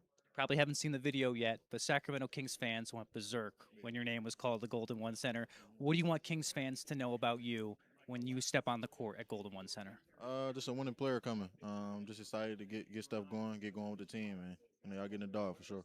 Talk about the fit today, man. You looking fly as anything. Louis Vuitton from head to toe. Who put this thing together for you? Me and my family, mom, dad, sister. We all kind of just put it all together. Just Louis Vuitton, all down, shirt, tie. Just finished it off with a chain, AP watch, two-tone, and a diamond bracelet. Final one for me is this. Are you ready to light the beam? Yeah, for sure. For sure. I seen it on TV, so I'm excited for sure. One other one, actually, just in terms of the players that they have there, and Domantas Sabonis, One more. some of the other rookies. All right, one more, Clifford, Keegan I Murray. love Just how Jake. excited are you to play with those types of guys? Yeah, very excited. They're great players. Definitely excited to get there and play with those guys. They're great players to play with, and I can't wait. Darius Auff, the 7th overall pick for the Sacramento Kings. Welcome to Sacramento, my friend. Thank you. There you go. Darius Auff. Oh, So you're getting a dog. Jake. That was really funny. Get a dog. I love like he asked like a cute question, then he's like, "Wait, but what were they Oh, actually? Wait, how is it playing with some of Okay, these yeah. guys?" Oh shit! My boss at work is gonna be pissed if I don't match. It's a bonus. We Good gotta job. get that angle on. I love that Jake's there. Good job, No, Jake. dude, That's awesome. Only Sacramento media member at the Dude. draft, by the way. I mean, it's really cool. And by the way, there's no camera guy with him. yeah, is that That's a one-man band. That's a grinder. That's a Deuce and Mo Jake grinder. Gaden? Yeah. Jake Gaden. Yeah. Well done. Let's see here. Jake kind of taller, maybe that short. You know what's funny? That's interesting. I'm You glad know brought- what's funny? What if Jake's on an apple box? No, because okay, Jake's like, is he my height? I thought he was a little shorter, Okay. but not like so maybe six. No, that's 6 feet. My point is Darius Auff, a legit 6'3" right now. Maybe 6'3.5" in those shoes. Yeah. Okay. Anyway, good job, Jake. Good job, Jake. Oh man. Yeah. I mean, what a moment. I know we were watching his conversation he had with Draymond Green a couple of weeks back, and he said he'd be moving out to Sacramento with his family, like his mom, dad, family coming out with him to Sacramento just to get comfortable. Well, he didn't say Sacramento, but Yeah. wherever he was going, that'd be crazy. Actually, yeah, in the interview, he said he was coming to Sacramento.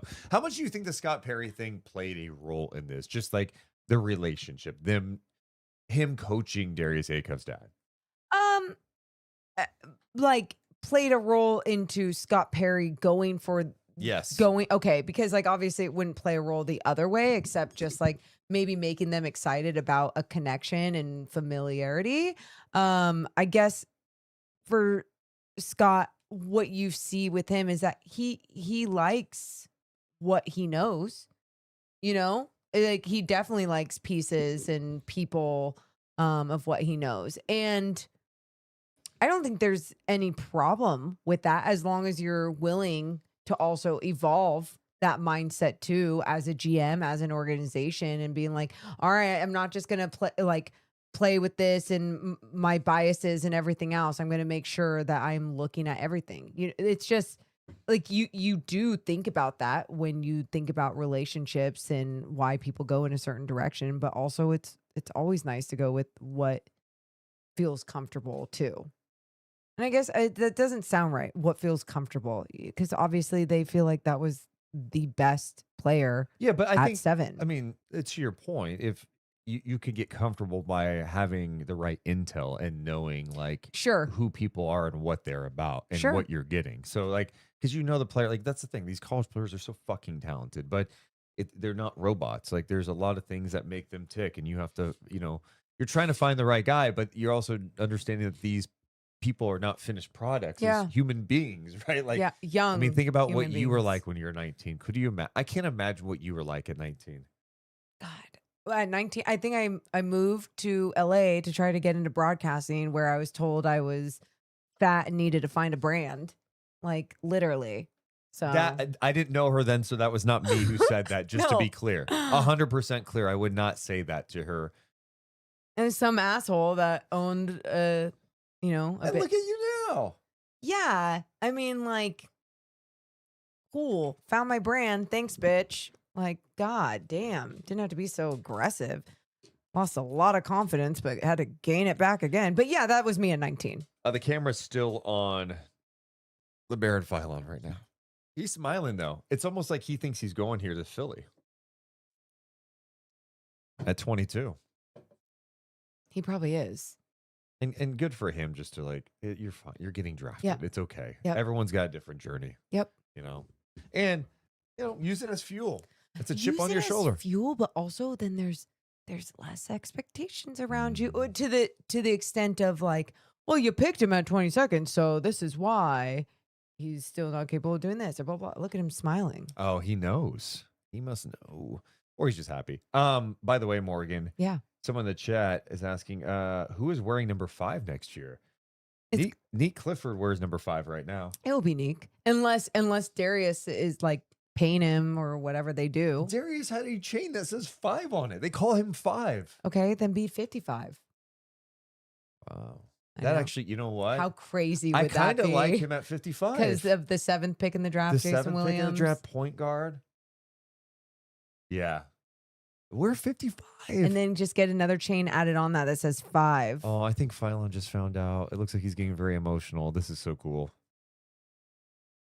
Doesn't it look like he found out?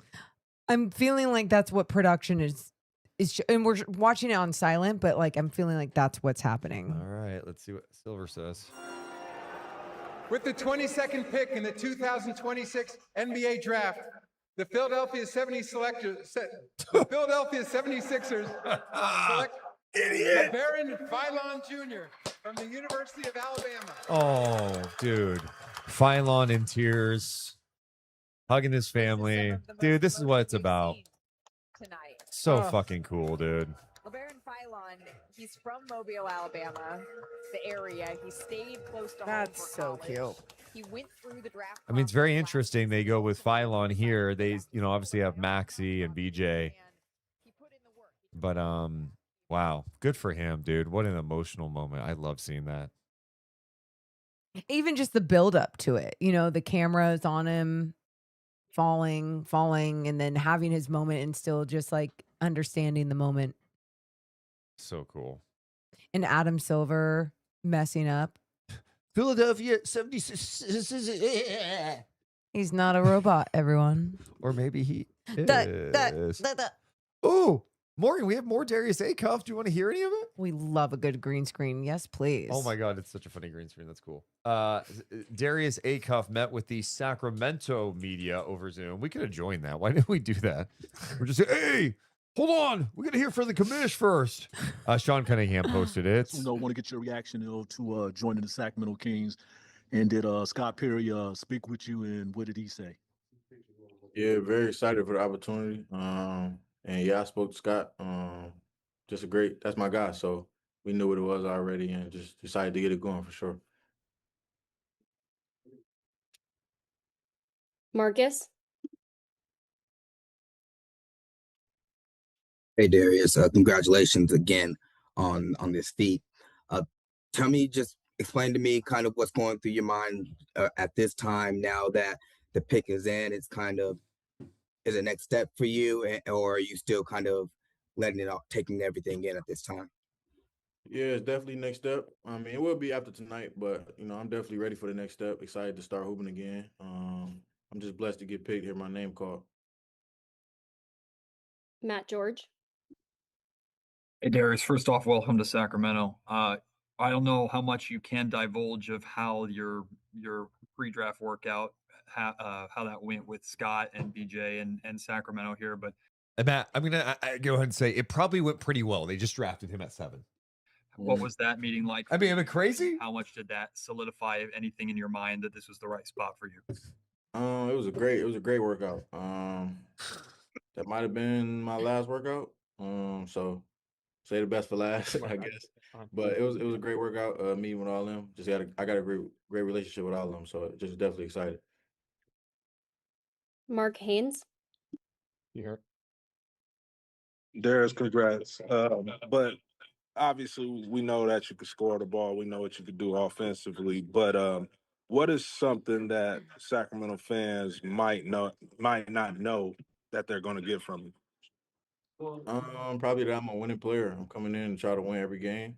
So just excited to do that and change the program around. Kevin John? Hey, Darius, welcome to Sacramento. My question for you is, you mentioned in your video to the fans that played here in Golden One Center, you talked about how you heard how loud they are and how excited you are to come here and play for them. What do you know about Sacramento Kings fans on top of that? And how much of that excites you to play here in Sacramento? Yeah, the first thing somebody told me was they the best fans in the world. So I'm definitely excited to get there and play in front of them. I know they diehard fans. They love no matter what, how your season is going, they're gonna come support. I know that. But just can't wait to get there. Sacramento is a great city. I've been in California for a little while the last 3, 4 months, so just excited to go back. He was in Santa Barbara training. Sean Cunningham. Hey Darius, there was a report out there that Sacramento was really high on your list, almost a preferred destination for yourself. Was that narrative accurate? And just how much now that it's kind of over, now that it's done, just does it meet the expectation maybe that you had coming in? Yeah, definitely. I wanted to be here for sure. I don't know where they got that from, but I definitely say I wanted to be a king for sure. Like I said, any team I got drafted to, I would have been fine. But this is definitely my best destination. I'm excited to be here. It's just a relationship that's been going on for a while now. This was the best thing for me. James Ham. Yeah, Darius, the question I have is your dad played for Scott Perry back in the late 90s. Just what conversations have you had with your dad about that and sort of the relationship that you've started to build with him? Yeah, he just told me, this coach a great guy. He gonna show love. He always gonna show love no matter what. But he gonna keep it real no matter what. That's how Scott is. And ever since I met him, he been showing love and keeping it real. So I love everything, about that whole organization, everybody on the staff. So I'm just excited to get there. Tristy Rodriguez. Tristy. Hey Darius, Tristy Rodriguez, NBC Sports California. First one for you. Is there a current Kings player that maybe you're most excited to play with? And then also, I know it's early, but any goals you're setting for yourself for your rookie season? Yeah, I'm probably excited to play with Sabonis probably. I just know he's a great player. He can do a lot of things on the court, but I'm excited to play with the whole team for sure, get there and build a relationship with them. Back to Tony.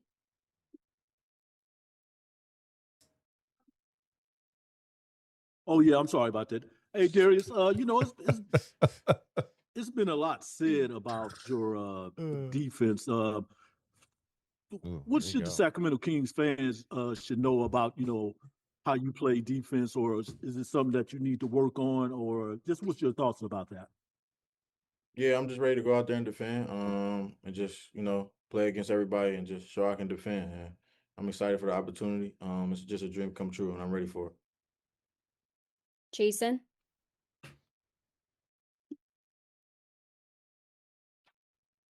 Darius, can you hear me? Yeah, we got you loud and clear. All right, congratulations, man. There was a huge ovation here in the arena during the watch party when the fans realized that the Kings were going to be able to get you. What does that mean to you? Just to know, that you're coming somewhere that people have already grown very fond of you. And then to follow up on that defense question, what do you feel like it's going to take for you to make the strides that you want to make on that end of the floor? Yeah, it was great to see the Kings fans celebrate like that. Oh no, it froze. I'll definitely show love right back. I'm just excited to be there. I love Sacramento, so I know it's a great city. I finally get to go to some good weather, so just excited to be there. And as far as defense, just got to go out there and prove that I can play defense and just keep defending and playing hard. Kevin John.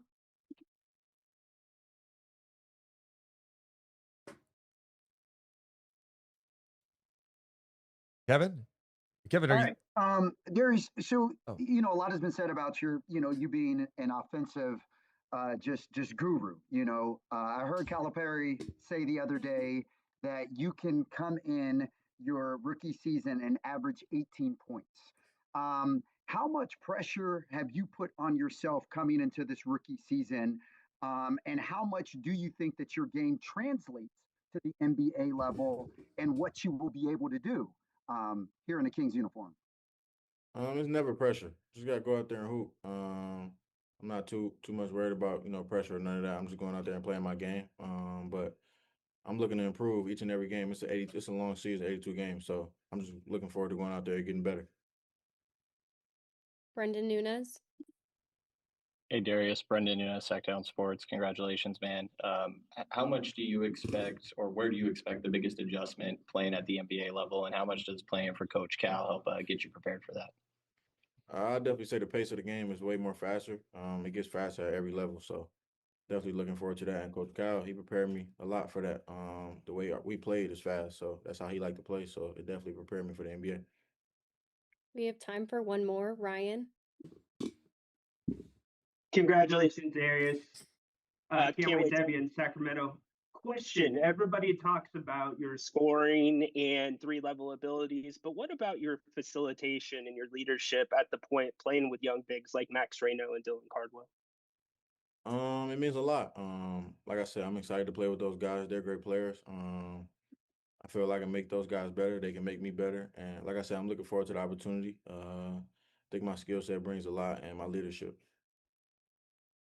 Great. Thank you so much, Darius. And thank you guys. There you go. Darius Auff talking to Kings Media tonight after being drafted with the 7th overall selection in the draft. Right now, we're at the 24th pick. It looks like the Knicks are actually trading down with the Lakers, and the Lakers are going to be moving up. So it says New York is trading 24 to the Lakers for 25. And all the fans are there. They're all just cheering. Like, yay, we won a championship. We don't care about this pick. No. Yeah. Nothing even matters anymore. Oh my God. If you're a Knicks fan, you're not even watching tonight. You think this guy's going to help us? Who cares? You're still recovering We're still from partying. Yeah, the emotions. Everything. My God. So fun. In the chat, Guinness says, I'm hyped more and more. Can't wait till July 4th. Hopefully Darius is out there. Yeah, I imagine. Yeah. Yeah, I mean, I think his, watching, I made Morgan watch a lot with me. Watching a lot of Darius Auff, like interviews and stuff. You see him in different settings. So much. He's definitely a more serious individual. Yeah. Like the guy loves basketball. That's what I sense. And even in his conversation with Draymond, it's, he's not sitting there and, he's not like a big talker. But he definitely loosens up He in moments does. He like does. And I think I'm sitting down with him for NBC Sports California next week. Yeah. I know. So I gotta. Yeah. What do you? I'm gonna bring my fucking A game. You know what you should do? What if he's just like? What if he's more open than ever? Yeah. It's like, oh my God, dude. No, you know what you should do? You should wear the same glasses that he wore on draft night, because I saw his mom and his dad both wearing them too. So you should wear those sunglasses to the interview. I wear like the same suit. But it's off-brand. You can't afford. Okay. Off-brand. No. Yeah. I definitely can't afford Oh, it. And like a fake 5 chains. Like I just make little like big, I with think me. this is a bad start. I'd say just go with the sunglasses. What are you doing, dude? Just go with the sunglasses. And you know what? Actually, don't go with any of it. Yeah, Darius, I've been thinking about something I was going to do on the podcast, and I was going, rough Auff. You do it fast, It's all bad. Like, just don't I know. ever bring it up again. I know. It's not very good. But no, I think with him, you're just going to have to also like have a moment in the beginning to make him just feel comfortable where he can talk to you about hoops. Like, hey, I'm not one of those weirdos that's going to ask these really stupid questions. Like, let's just talk hoops. I've said that before. You're talking to someone who recently won a Telly Award. Award winning. I won a Telly Award won. for conversation with Deuce and Mo. I think I won. know what We'll talk I'm more about it though doing. soon. But we won a national award for Honestly, you're one of the coolest things ever to actually so win an cool. award. And we'll talk about it more. Yeah. But no, you're right. So I guess your award winning interview skills. 26 NBA draft. The New York Knicks select Cameron Carr from Baylor University. Cameron Carr picked by the Knicks, but he will be going to the Lakers in that reported trade. Cameron Carr had a big combine, and he is headed to the LA Lakers, and they need shooting. They need some movement shooting. That guy has the ability to do it. So that's seemingly a really nice pickup by the LA Lakers. See what they gave up in the deal, but You need shooting on the cheap. If you have Luka on the team, who knows about LeBron? We don't know about his future in LA. But if you've got Luka, you better have some shooting around him. Damn. Facts. Damn. Reported trade. Yeah. No, he's going to the Oh. Lakers. I'm just so late. You are very late. Hello, honey. Yikes. And then pick 25's up. Morgan, only 5 more picks. Relax. I didn't I just say- feel like you're a little tense right now. Why? Energy level has dipped dramatically. Hunger.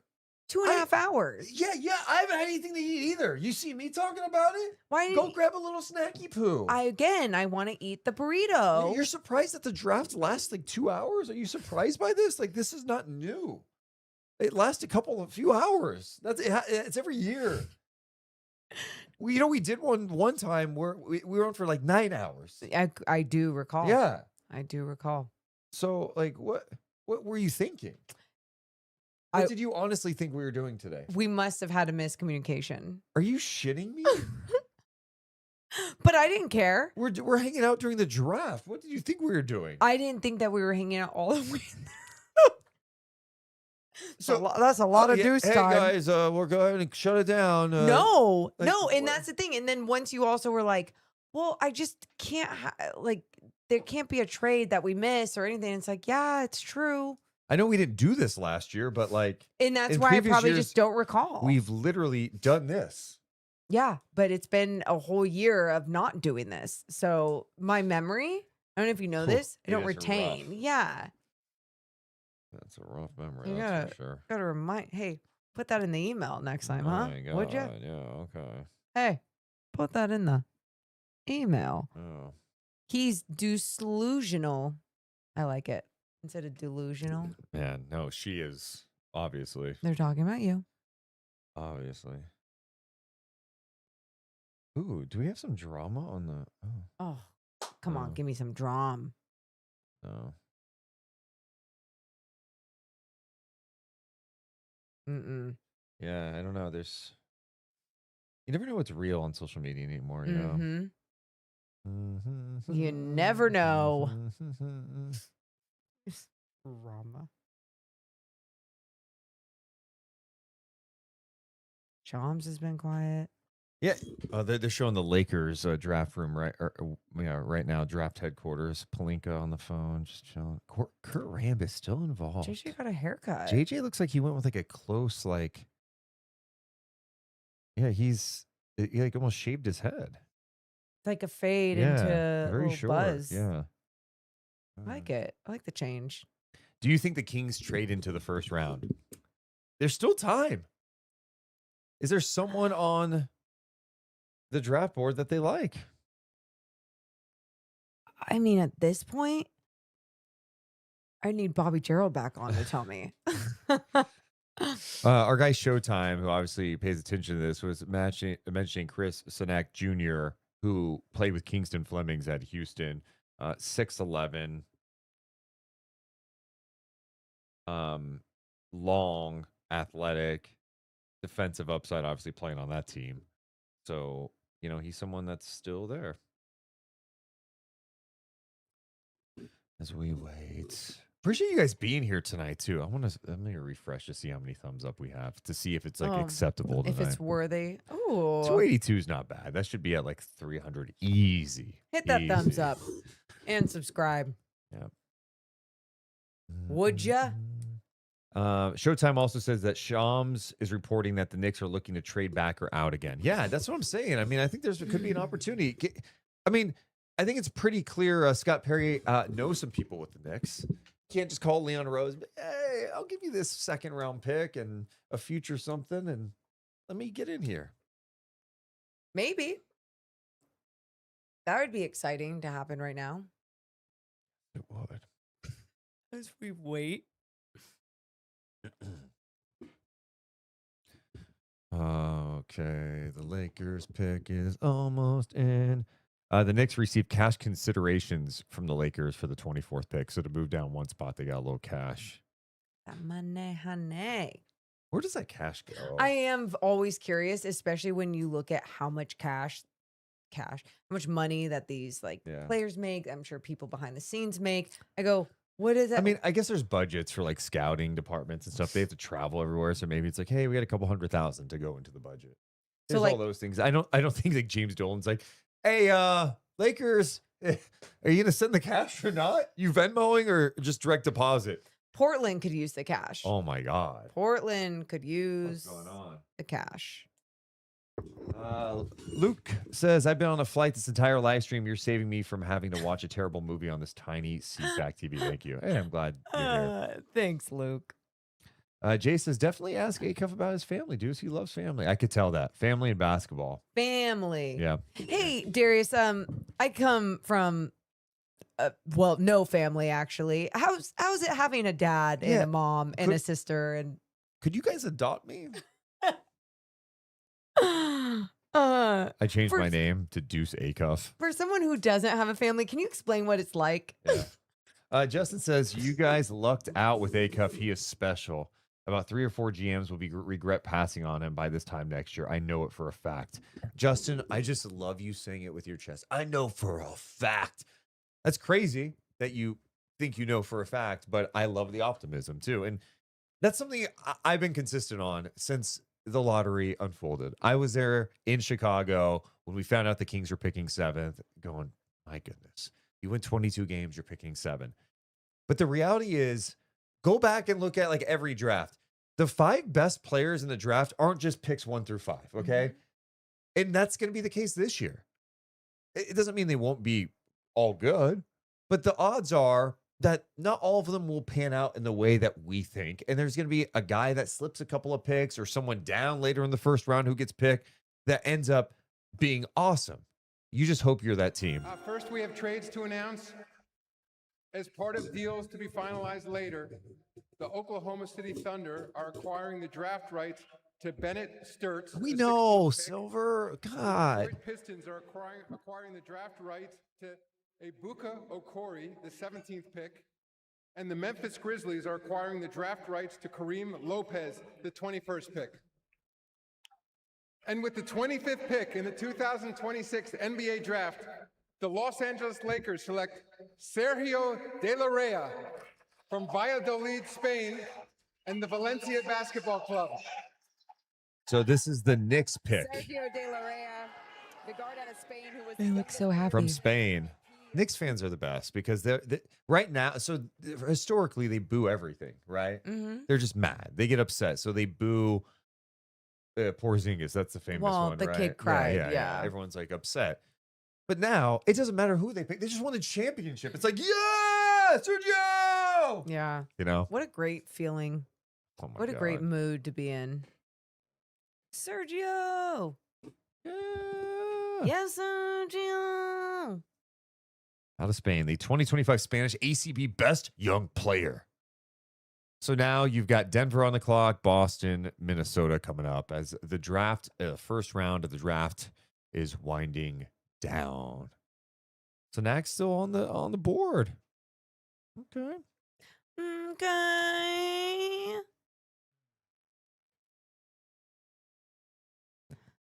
Justin says, I'm a huge SEC basketball fan. I watch all SEC ball. Acuff is an elite offensive player. I agree. I totally agree with that. Someone else asked, who's Acuff's comp? I heard it was Iverson. I don't know about that. Deuce only has compared his vibe to Allen Iverson with the cutoff shirt underneath the jersey, hair. the uniform, just like Well, they're both Reebok guys too. the That's other swag. thing. Yeah, like it's a vibe. It's a vibe.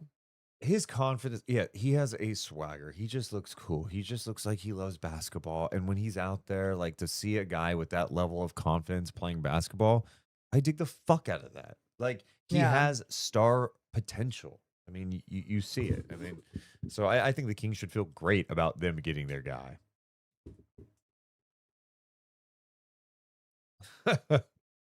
Someone said Acuff's comp is peak Chris Duarte. It's the most random comp ever. Very random. Someone saying I was hearing Acuff getting Stephon Marbury comps earlier this year. Yeah, I think that's been a name that's been mentioned too.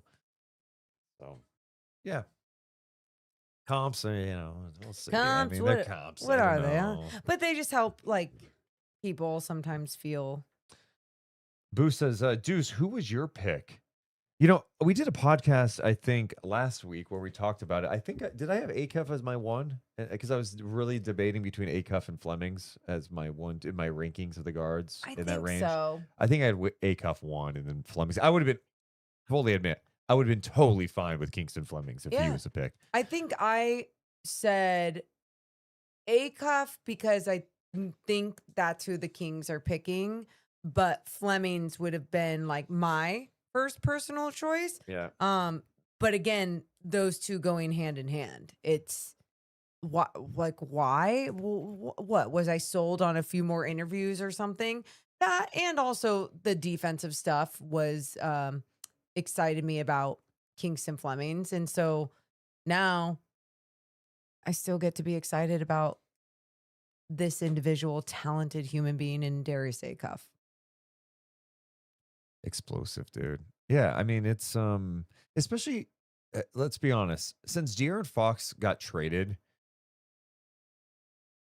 you can't really say there's been excitement at the point guard spot. One, they didn't have a point. Once they traded De'Aaron Fox, they didn't have a point guard. No, they made Malik Monk just change his role. Yeah. DeMar bring up the ball. Hey, Keon, get some opportunity. Hey, and then figure it out, last year they guys. bring in two, and you're like, all right, Schroeder stopgap. And then right before the season starts, they bring in Russ, and like it was like, oh, it's Russ. There's excitement because it's like Russ and a guy who's done it in the league. But no one looked and said, hey, the Kings have their point guards of the future. We're like, hey, it's a stopgap. It's kind of a weird year. We'll see what it looks like. Well, now, like, you have your point guard of the future. This is what you wanted. Now, he's got to live up to those expectations. But even hearing him talk, like, he's like, I don't feel pressure. I just want to hoop. Yep. Like, yeah, dude. It's not pressure. It's basketball. This is fun. And he doesn't look like he feels pressure out there when you watch him. No. Yeah. Not at all. Do you think the Kings are done for today? I don't know. We got a few. That's why picks we're here, left. just in case. Trust me. Once we get off this stream, Morgan's gonna be letting me have it. No, it won't, because we have to do another podcast. I know, but if you need to take a little, I gotta eat break. You can. No, I have to feed the dogs too. Oh, so here we go. They're so hungry. They're hungry. Oh.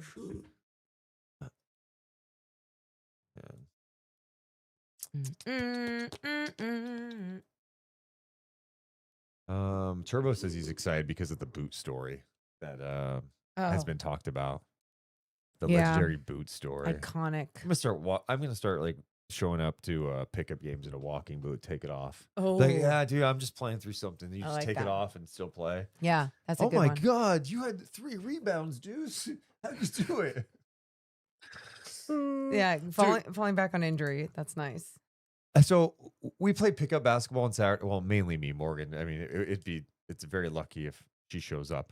But Very we'll lucky. play like pickup games at Roosevelt Park sometimes on weekend mornings, and we saw like separate groups of people that we played basketball with That out was there at the cool. draft party. That was cool. I don't even know if they one group I haven't seen before, but the other group I had seen before, I think they're like, because I don't wear Yeah. makeup to the park. Yeah, They're yeah, like, yeah.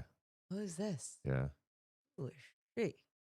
The funniest part was like, oh yeah, so what are you doing here? Do you like work here or something? I'm like, yeah, I'm doing some stuff here. I love that. I love that. It was just, and it was cute because one of the groups were obviously younger kids that Deuce has played with on the court, and I love them talking shit to you too. I thought that was they keep that same level of confidence. I love that. And just like basketball sickos, like they're there, they're at Roosevelt on the weekends. Let's go. The pick is in for Denver. Morgan, we're at pick 26 now. You okay? What? I'm just making sure. I've been okay. Like, how do they eat? The broadcast? They don't. Because they're just working, man. I'll be hungry at like 10:30. Like I eat, like when I call a half of basketball of Golden State Valkyries basketball, I will eat at the half sometimes. Like Oh, we do have a trade being announced right now. Denver is on the clock. The pick is in, but it sounds like this pick is going to the San Antonio With the Spurs. 26th pick in the 2026 NBA Draft, the Denver Nuggets select Terrace Reed Jr. from the University of Connecticut. Intriguing big from UConn. But it sounds like, according to Shams, that Denver is trading the pick to San Antonio for the 35th pick and 2 future second-round picks. So another big for the San Antonio Spurs. Yeah, Denver trading number 26 to the Spurs for 35, 2 future second-round picks. That, according to Shams Charania. So San Antonio going, you know what? We got Victor, but we're gonna add bigs. And honestly, it's not like a bad idea for them because outside Victor, dude, like I know Cornette was like nice throughout the season, but like it didn't feel like they were comfortable playing Cornette a lot. And those non-Wemby minutes were not good for them at times. Yeah. And then they had like Bismack, Biyombo, and Plumlee. You don't Good want the vets. you don't want the drop off to be like that obvious. Yeah. Obviously, it's going to be dramatic when it's after Victor Wembanyama isn't on the floor, but how can you still make it a style that makes sense for that big? And you get 2 like athletic big dudes. Like it's great for San Antonio. You need some more athleticism up front, especially when you've got Victor Wembanyama and when you can't play some of these vets because you're like, yeah, they can't really hang. Like Bismack Biyombo, great guy. They didn't play him. Plumlee, they brought him in late in the year, didn't play him. Cornette, you saw the limitations too. So, my goodness. We'll see if there's any other trades that are coming. So now we're getting some late trades coming through, Morgan. Is that what's happening? Huh? Okay. No, it Okay. is. It's good. And then we'll be like, we'll see them later on, and we'll be like, yeah, remember that? So we were live. San Antonio's so they're moving up, obviously, right, from 35 with the 2 seconds. One of the seconds is a 2031 Kings second round pick that got traded in that deal that they got. Oh. So a Kings second round pick being moved to help San Antonio. Good for them. Because we make trades with them all the time. Good for The them. DeMar trade, the Fox trade. Oh, my goodness. Don't you love it? Yeah. Don't you love it? My Richie Saunders still available. Yeah, yeah. I like Richie Saunders. I'd take him in the second round if he's there. Same. He's a good player. He totally is. Good old Rich Saunders. And the only reason I know that's because we were like watching so much AJ DeBonsa, and you're like, dude, who's this Richie Saunders guy? We don't watch college basketball all the time. So when you were paying attention, like, dude, Saunders, who is he? Trust me, I didn't want just like another white dude that could shoot the ball from BYU, but it was like everything else that he was just like such a hustle, effort, like all over the floor, team guy. Man. You know, crazy. This day has come and gone. We're at 27 now with Boston on the clock. Do we see any other movements? Oh my God, they trade Jaylen Brown. Just because they're on the clock Yeah. at 27. Yeah. That's they were just waiting till they got him. Obviously.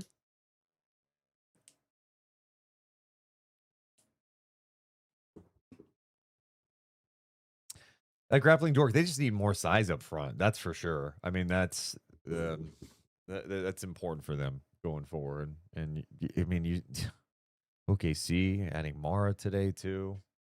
My God, I do have to pee one more time. Is that gonna bug you? No. What do you want me? At least when I like have to do like I'm hungry. You don't take care of it. When I have to tinkle, I go tinkle. Y'all see what I do? Shout out Jimmer. Shout out Jimmer. Oh, man.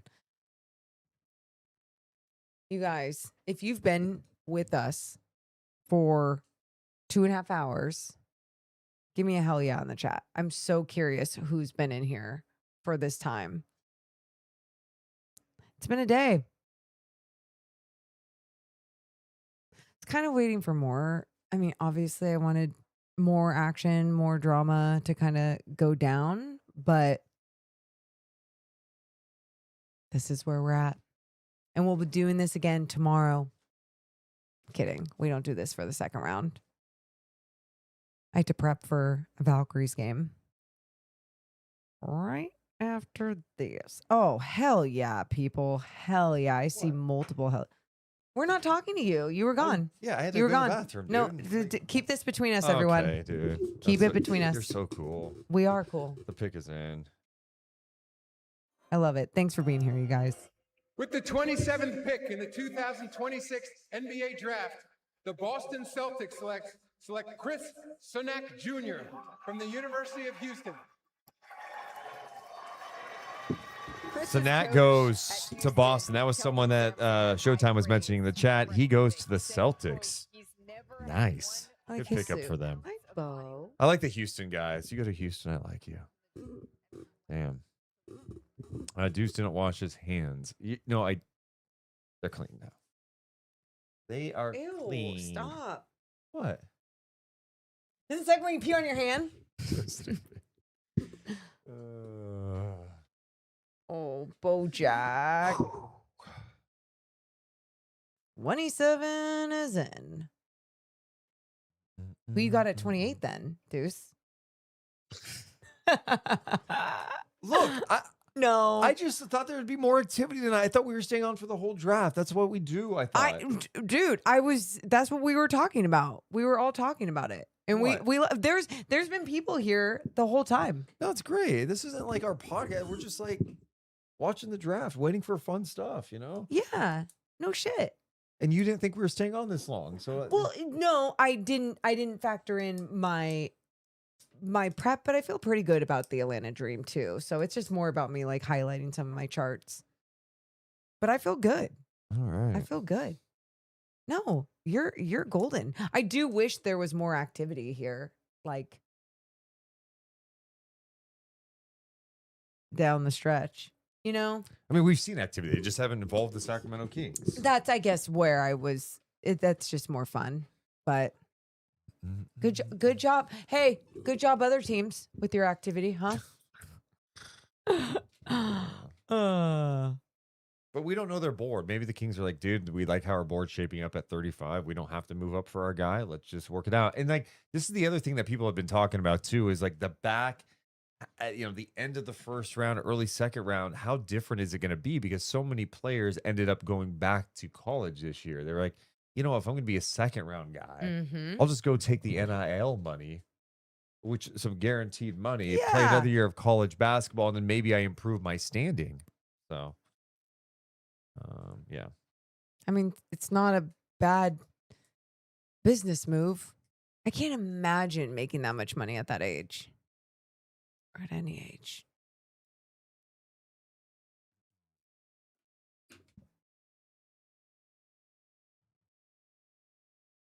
Taking a phone call. Taking a big call. Calvin right there. Sampson taking a call.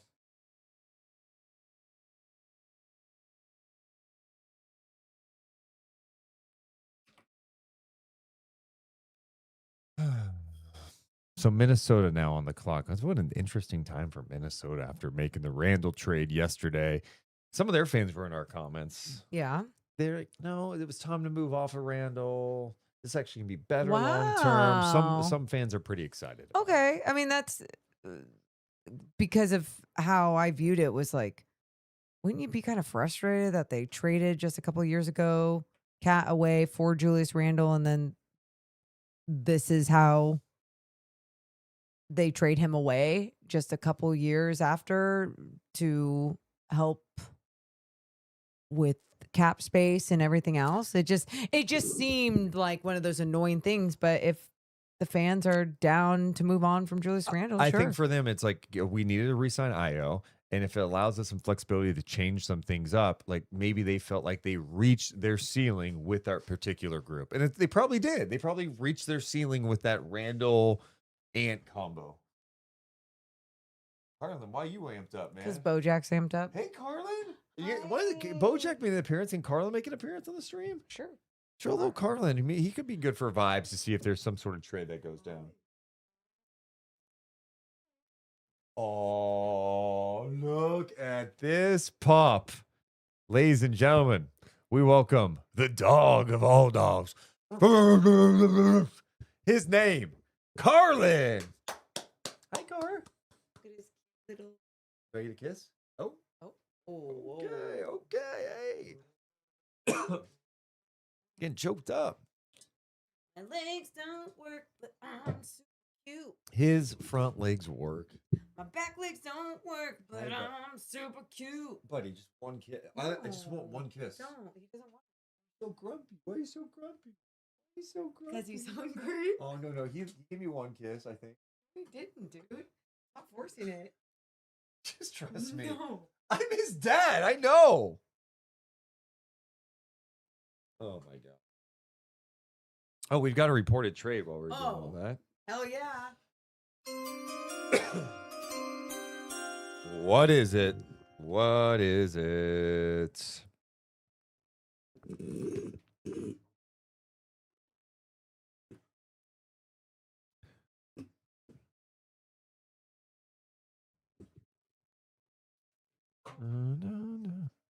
Oh no, that's not. You know what, guys? I know what's gonna be. This isn't the Minnesota pick. This is annoying. I hate how they put reported trade because it is reported. This is the 20th pick that the Nets got. The Nets moved up, right? They got this in the Randall deal. So this is going to be the Nets pick, not Minnesota's. It's hard to keep up with sometimes, right? But we're here to keep it up for you. Yes, we are. Someone said, show the wheels. Let me just get the wheels. Oh, God. Darius Auff Muse started following me. We already have a Muse account for him. So funny.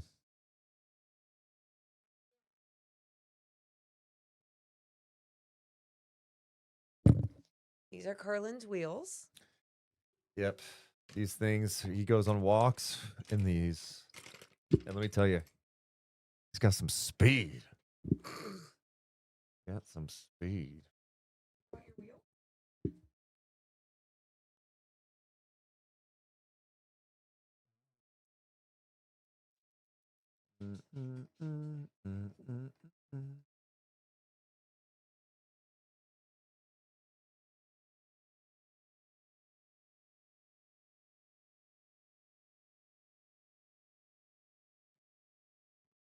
Some of those Muse accounts are so unhinged. Yes, 100%.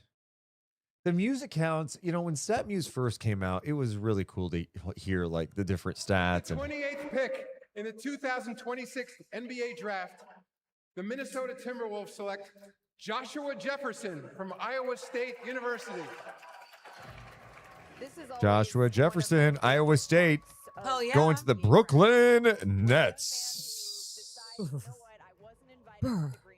It got a little chilly in here. Yeah. I turned it off. Okay, sorry. People think we need to like dress up Carlin's wheels a little bit. No. No. Ooh, Jefferson was in the stands. He was not in like the main like sitting area. He was just at the draft in the stands. I like Aw. that. And guess what? He gets to walk up on That's stage. so cool. That's cool. Daps up Mike Miller, must be his agent, I'm guessing. Good for Mike Miller. Good for Mike Miller. All right, Morgan. 29 and 30th left. Dude, this is so insane. What? You're just so funny. Why? Your commitment level. I love it. Well, we have to see it through. Again, I just complimented you. No, this is not a compliment. Yeah, it is. I think we all know how you truly feel. How is I it? feel it. The chat feels it. Okay, We tell get me. it. Tell me then. Tell me how it is. No, no. I would love to hear it. Someone's saying it'd be kind of cool if we teamed up Acuff and Malik Thomas. Yeah, I mean, those two obviously pretty damn good at Arkansas. Malik's still on the board.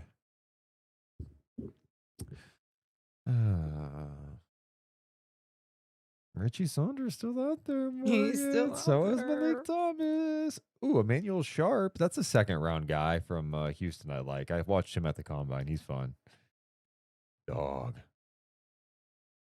Okay. You know, another guy that they worked out, Bob Miller. He's still on the board. He's a second round guy, too.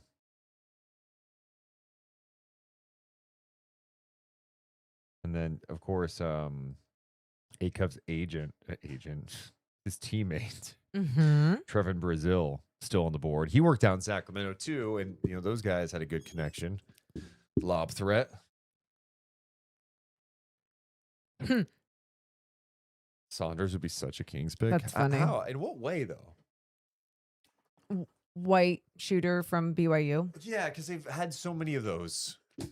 Jimmer. And Jimmer Danny was such a Ainge, I high guess. draft pick. Like, that's the difference, It wasn't too. that high. I mean, okay, a first round draft pick. Yeah. Jimmer Fredette, dude. Where was he picked? 10th. That's high. Top 10 pick. Yeah. Jimmer Mania. A young Deuce Mason was very excited about Jimmer. So. Showtime says I heard some rumors that Sharp could sneak into round 1. I like Sharp is just like, to me, he's like a do-it-all player. He's tough. Defends. Again, those Houston guys. Uh-oh. The Sacramento Kings, it looks like, are moving into the first round. This is why we stay. Yeah. We have a trade. Let's Jake go. Fisher is saying that there's a trade with the Kings moving to 29. The Kings are moving into the 29th pick. The Cavs are on the clock now. Oh my God. I'm so glad we stayed on. I'd have been so pissed if we went off. Oh my God, huh? This is why we stay live, huh? I'm not even hungry anymore. No joke. No joke. We would not joke about this. I'm dead.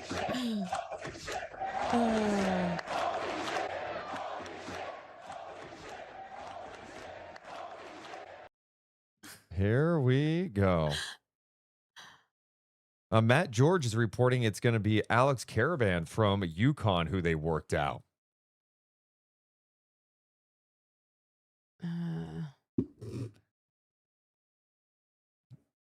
We're going to wait for the official announcement. Okay. Well, we don't know the details of what they gave up. Caravan, 6'6" 3/4", 225 pounds, 6'11" wingspan. He's an older prospect. Who cares? He's going to be 24 in November. Love it. Sam Vicini saying, I tend to be a fan of winning basketball players, so it shouldn't be a stunner that I like Caravan.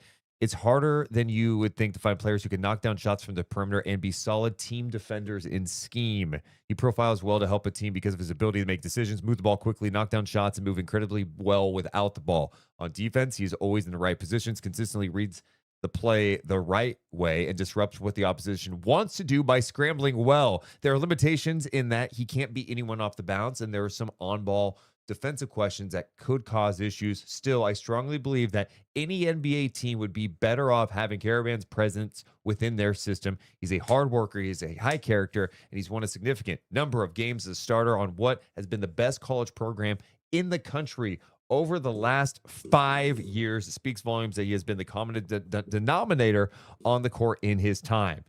Okay, so he last year with UConn, 13 points a game. He shot 37% from three-point range last year. Also 5 rebounds, 2.4 assists. Yeah. Watching some of his game right now. Obviously, I've heard his name and everything, but just watching highlights, and it's definitely fun. One of the first things that was mentioned on there was his movement without the basketball, and he's very intentional about where he moves, just from obviously a few moments that I'm watching right now. But so he would be playing more in that power forward wing position. Yeah. They retired his jersey at UConn too, like recently. That's amazing. That's so cool. Let's see here. So the Cavs get the Kings' 34th pick and a future second-round pick. So 2 seconds to move up to 29. Adam Silver making the We have announcement. another trade to announce. As part of a deal to be finalized later, The Minnesota Timberwolves are trading to the Brooklyn Nets Okay, the we know draft this. rights to Joshua Jefferson, the 28th pick. And with the 29th pick in the 2026 NBA Draft, the Cleveland Cavaliers select Alex Caravan from the University of Connecticut. Alex Caravan won 2 national championships with UConn. His resume, it really is all about winning. He has the most career wins in UConn men's basketball history, and he could have a long NBA career shooting at a premium, and Caravan can shoot it here. He can shoot it. And Alex, to your point, Malika, 126 wins in a UConn uniform, and he'll be a guardian of your team's culture. You know, it's not about him, it's about the team. But he's got a high IQ, makes really quick decisions. He's what I'd call a connective passer. He can shoot it from 3. He's a great, smart cutter. He moves without the ball really well, but he's selfless. He doesn't really create his own. But, you know, you just think back to that play that was made at the end of the Elite Eight game against Duke, where Braylon Mullins hit that game-winning shot. The guy that made the pass was Alex Caravan, and recognized the situation and got it to a freshman that was stepping in. Like, he could have taken that shot with the clock winding down, but had that presence of mind and basketball IQ to get it to the right place. I like that you say that he's the steward of a culture for the team. Darius Reed Jr., his teammate that was taken earlier, said that he really admires his leadership. Now this is it. We're at the final pick of the night. So there you go. Some brief stuff on Alex Caravan, and you go, yeah, great. Like you talk about the types of people you want, and you talk about the skill set that he does have with the shooting, the off-ball movement, and a great character guy who's been a part of a winning fucking culture at UConn. Sign me up for that. Sign me up for that. So back-to-back years where Scott Perry's able to get into the first round, and it doesn't seem like the cost was that much. You move up a few spots from 34 to 29 and send a future second-round pick out. Yeah. It's activity that we were kind of excited and looking for, and it's the reason why we stick around for 3 hours to make sure that something like this goes down, that at least we get to have fun and react to it. It's more fun than seeing it later on too, but then you look at this guy, you look at his size, you look at his IQ, all the things that everyone has already talked about. I'm excited to look more into him and what it would mean for the Kings and like where his game is right now, obviously as a late first rounder. You didn't know where Maxime Reynaud was going to be last year once he was drafted the Kings, obviously, because people were unhealthy. It gave him more minutes and opportunity. And with this, you just don't know if that could be another situation where it's like the Kings are already just going into this direction where they're ready to develop these young guys that make sense for their culture and their team. Wow. Yep. One more pick. We should make sure, you know. What if you heard another like, oh my God. Okay, the pick is coming. This is the last pick of the draft. Okay. And we can take a pause. And then I have to see why the dogs are running after each other. With the 30th pick in the 2026 NBA Draft, the Dallas Mavericks select Koa Pete from the University of Arizona. Koa Pete, his stock fell a lot down the stretch, but he goes to the Dallas Mavericks. Second round is coming up tomorrow. We'll have coverage of it. I will be doing something with the second round of the draft. Ooh. Morgan's going to be calling the Valkyries game. Just so you know, we appreciate you guys so much for being on the live stream. We're going to take a beat, get Morgan some much needed food. We are going to rehydrate her, get her focused, ready to go. And we've got a fresh podcast coming your way talking about the Kings draft of Darius Auff and Alex Caravan. We do that coming up in a bit. We love you guys so much. But hit the comments. Let us know how you're feeling. But we got to go. We love y'all. Thanks for sticking around. That was fun. See ya. Deuce and Mo, Deuce and Mo, Deuce and Mo. They tell you what they know. Deuce and Mo, Deuce and Mo, Deuce and Mo. The podcast that you know. Deuce and Mo.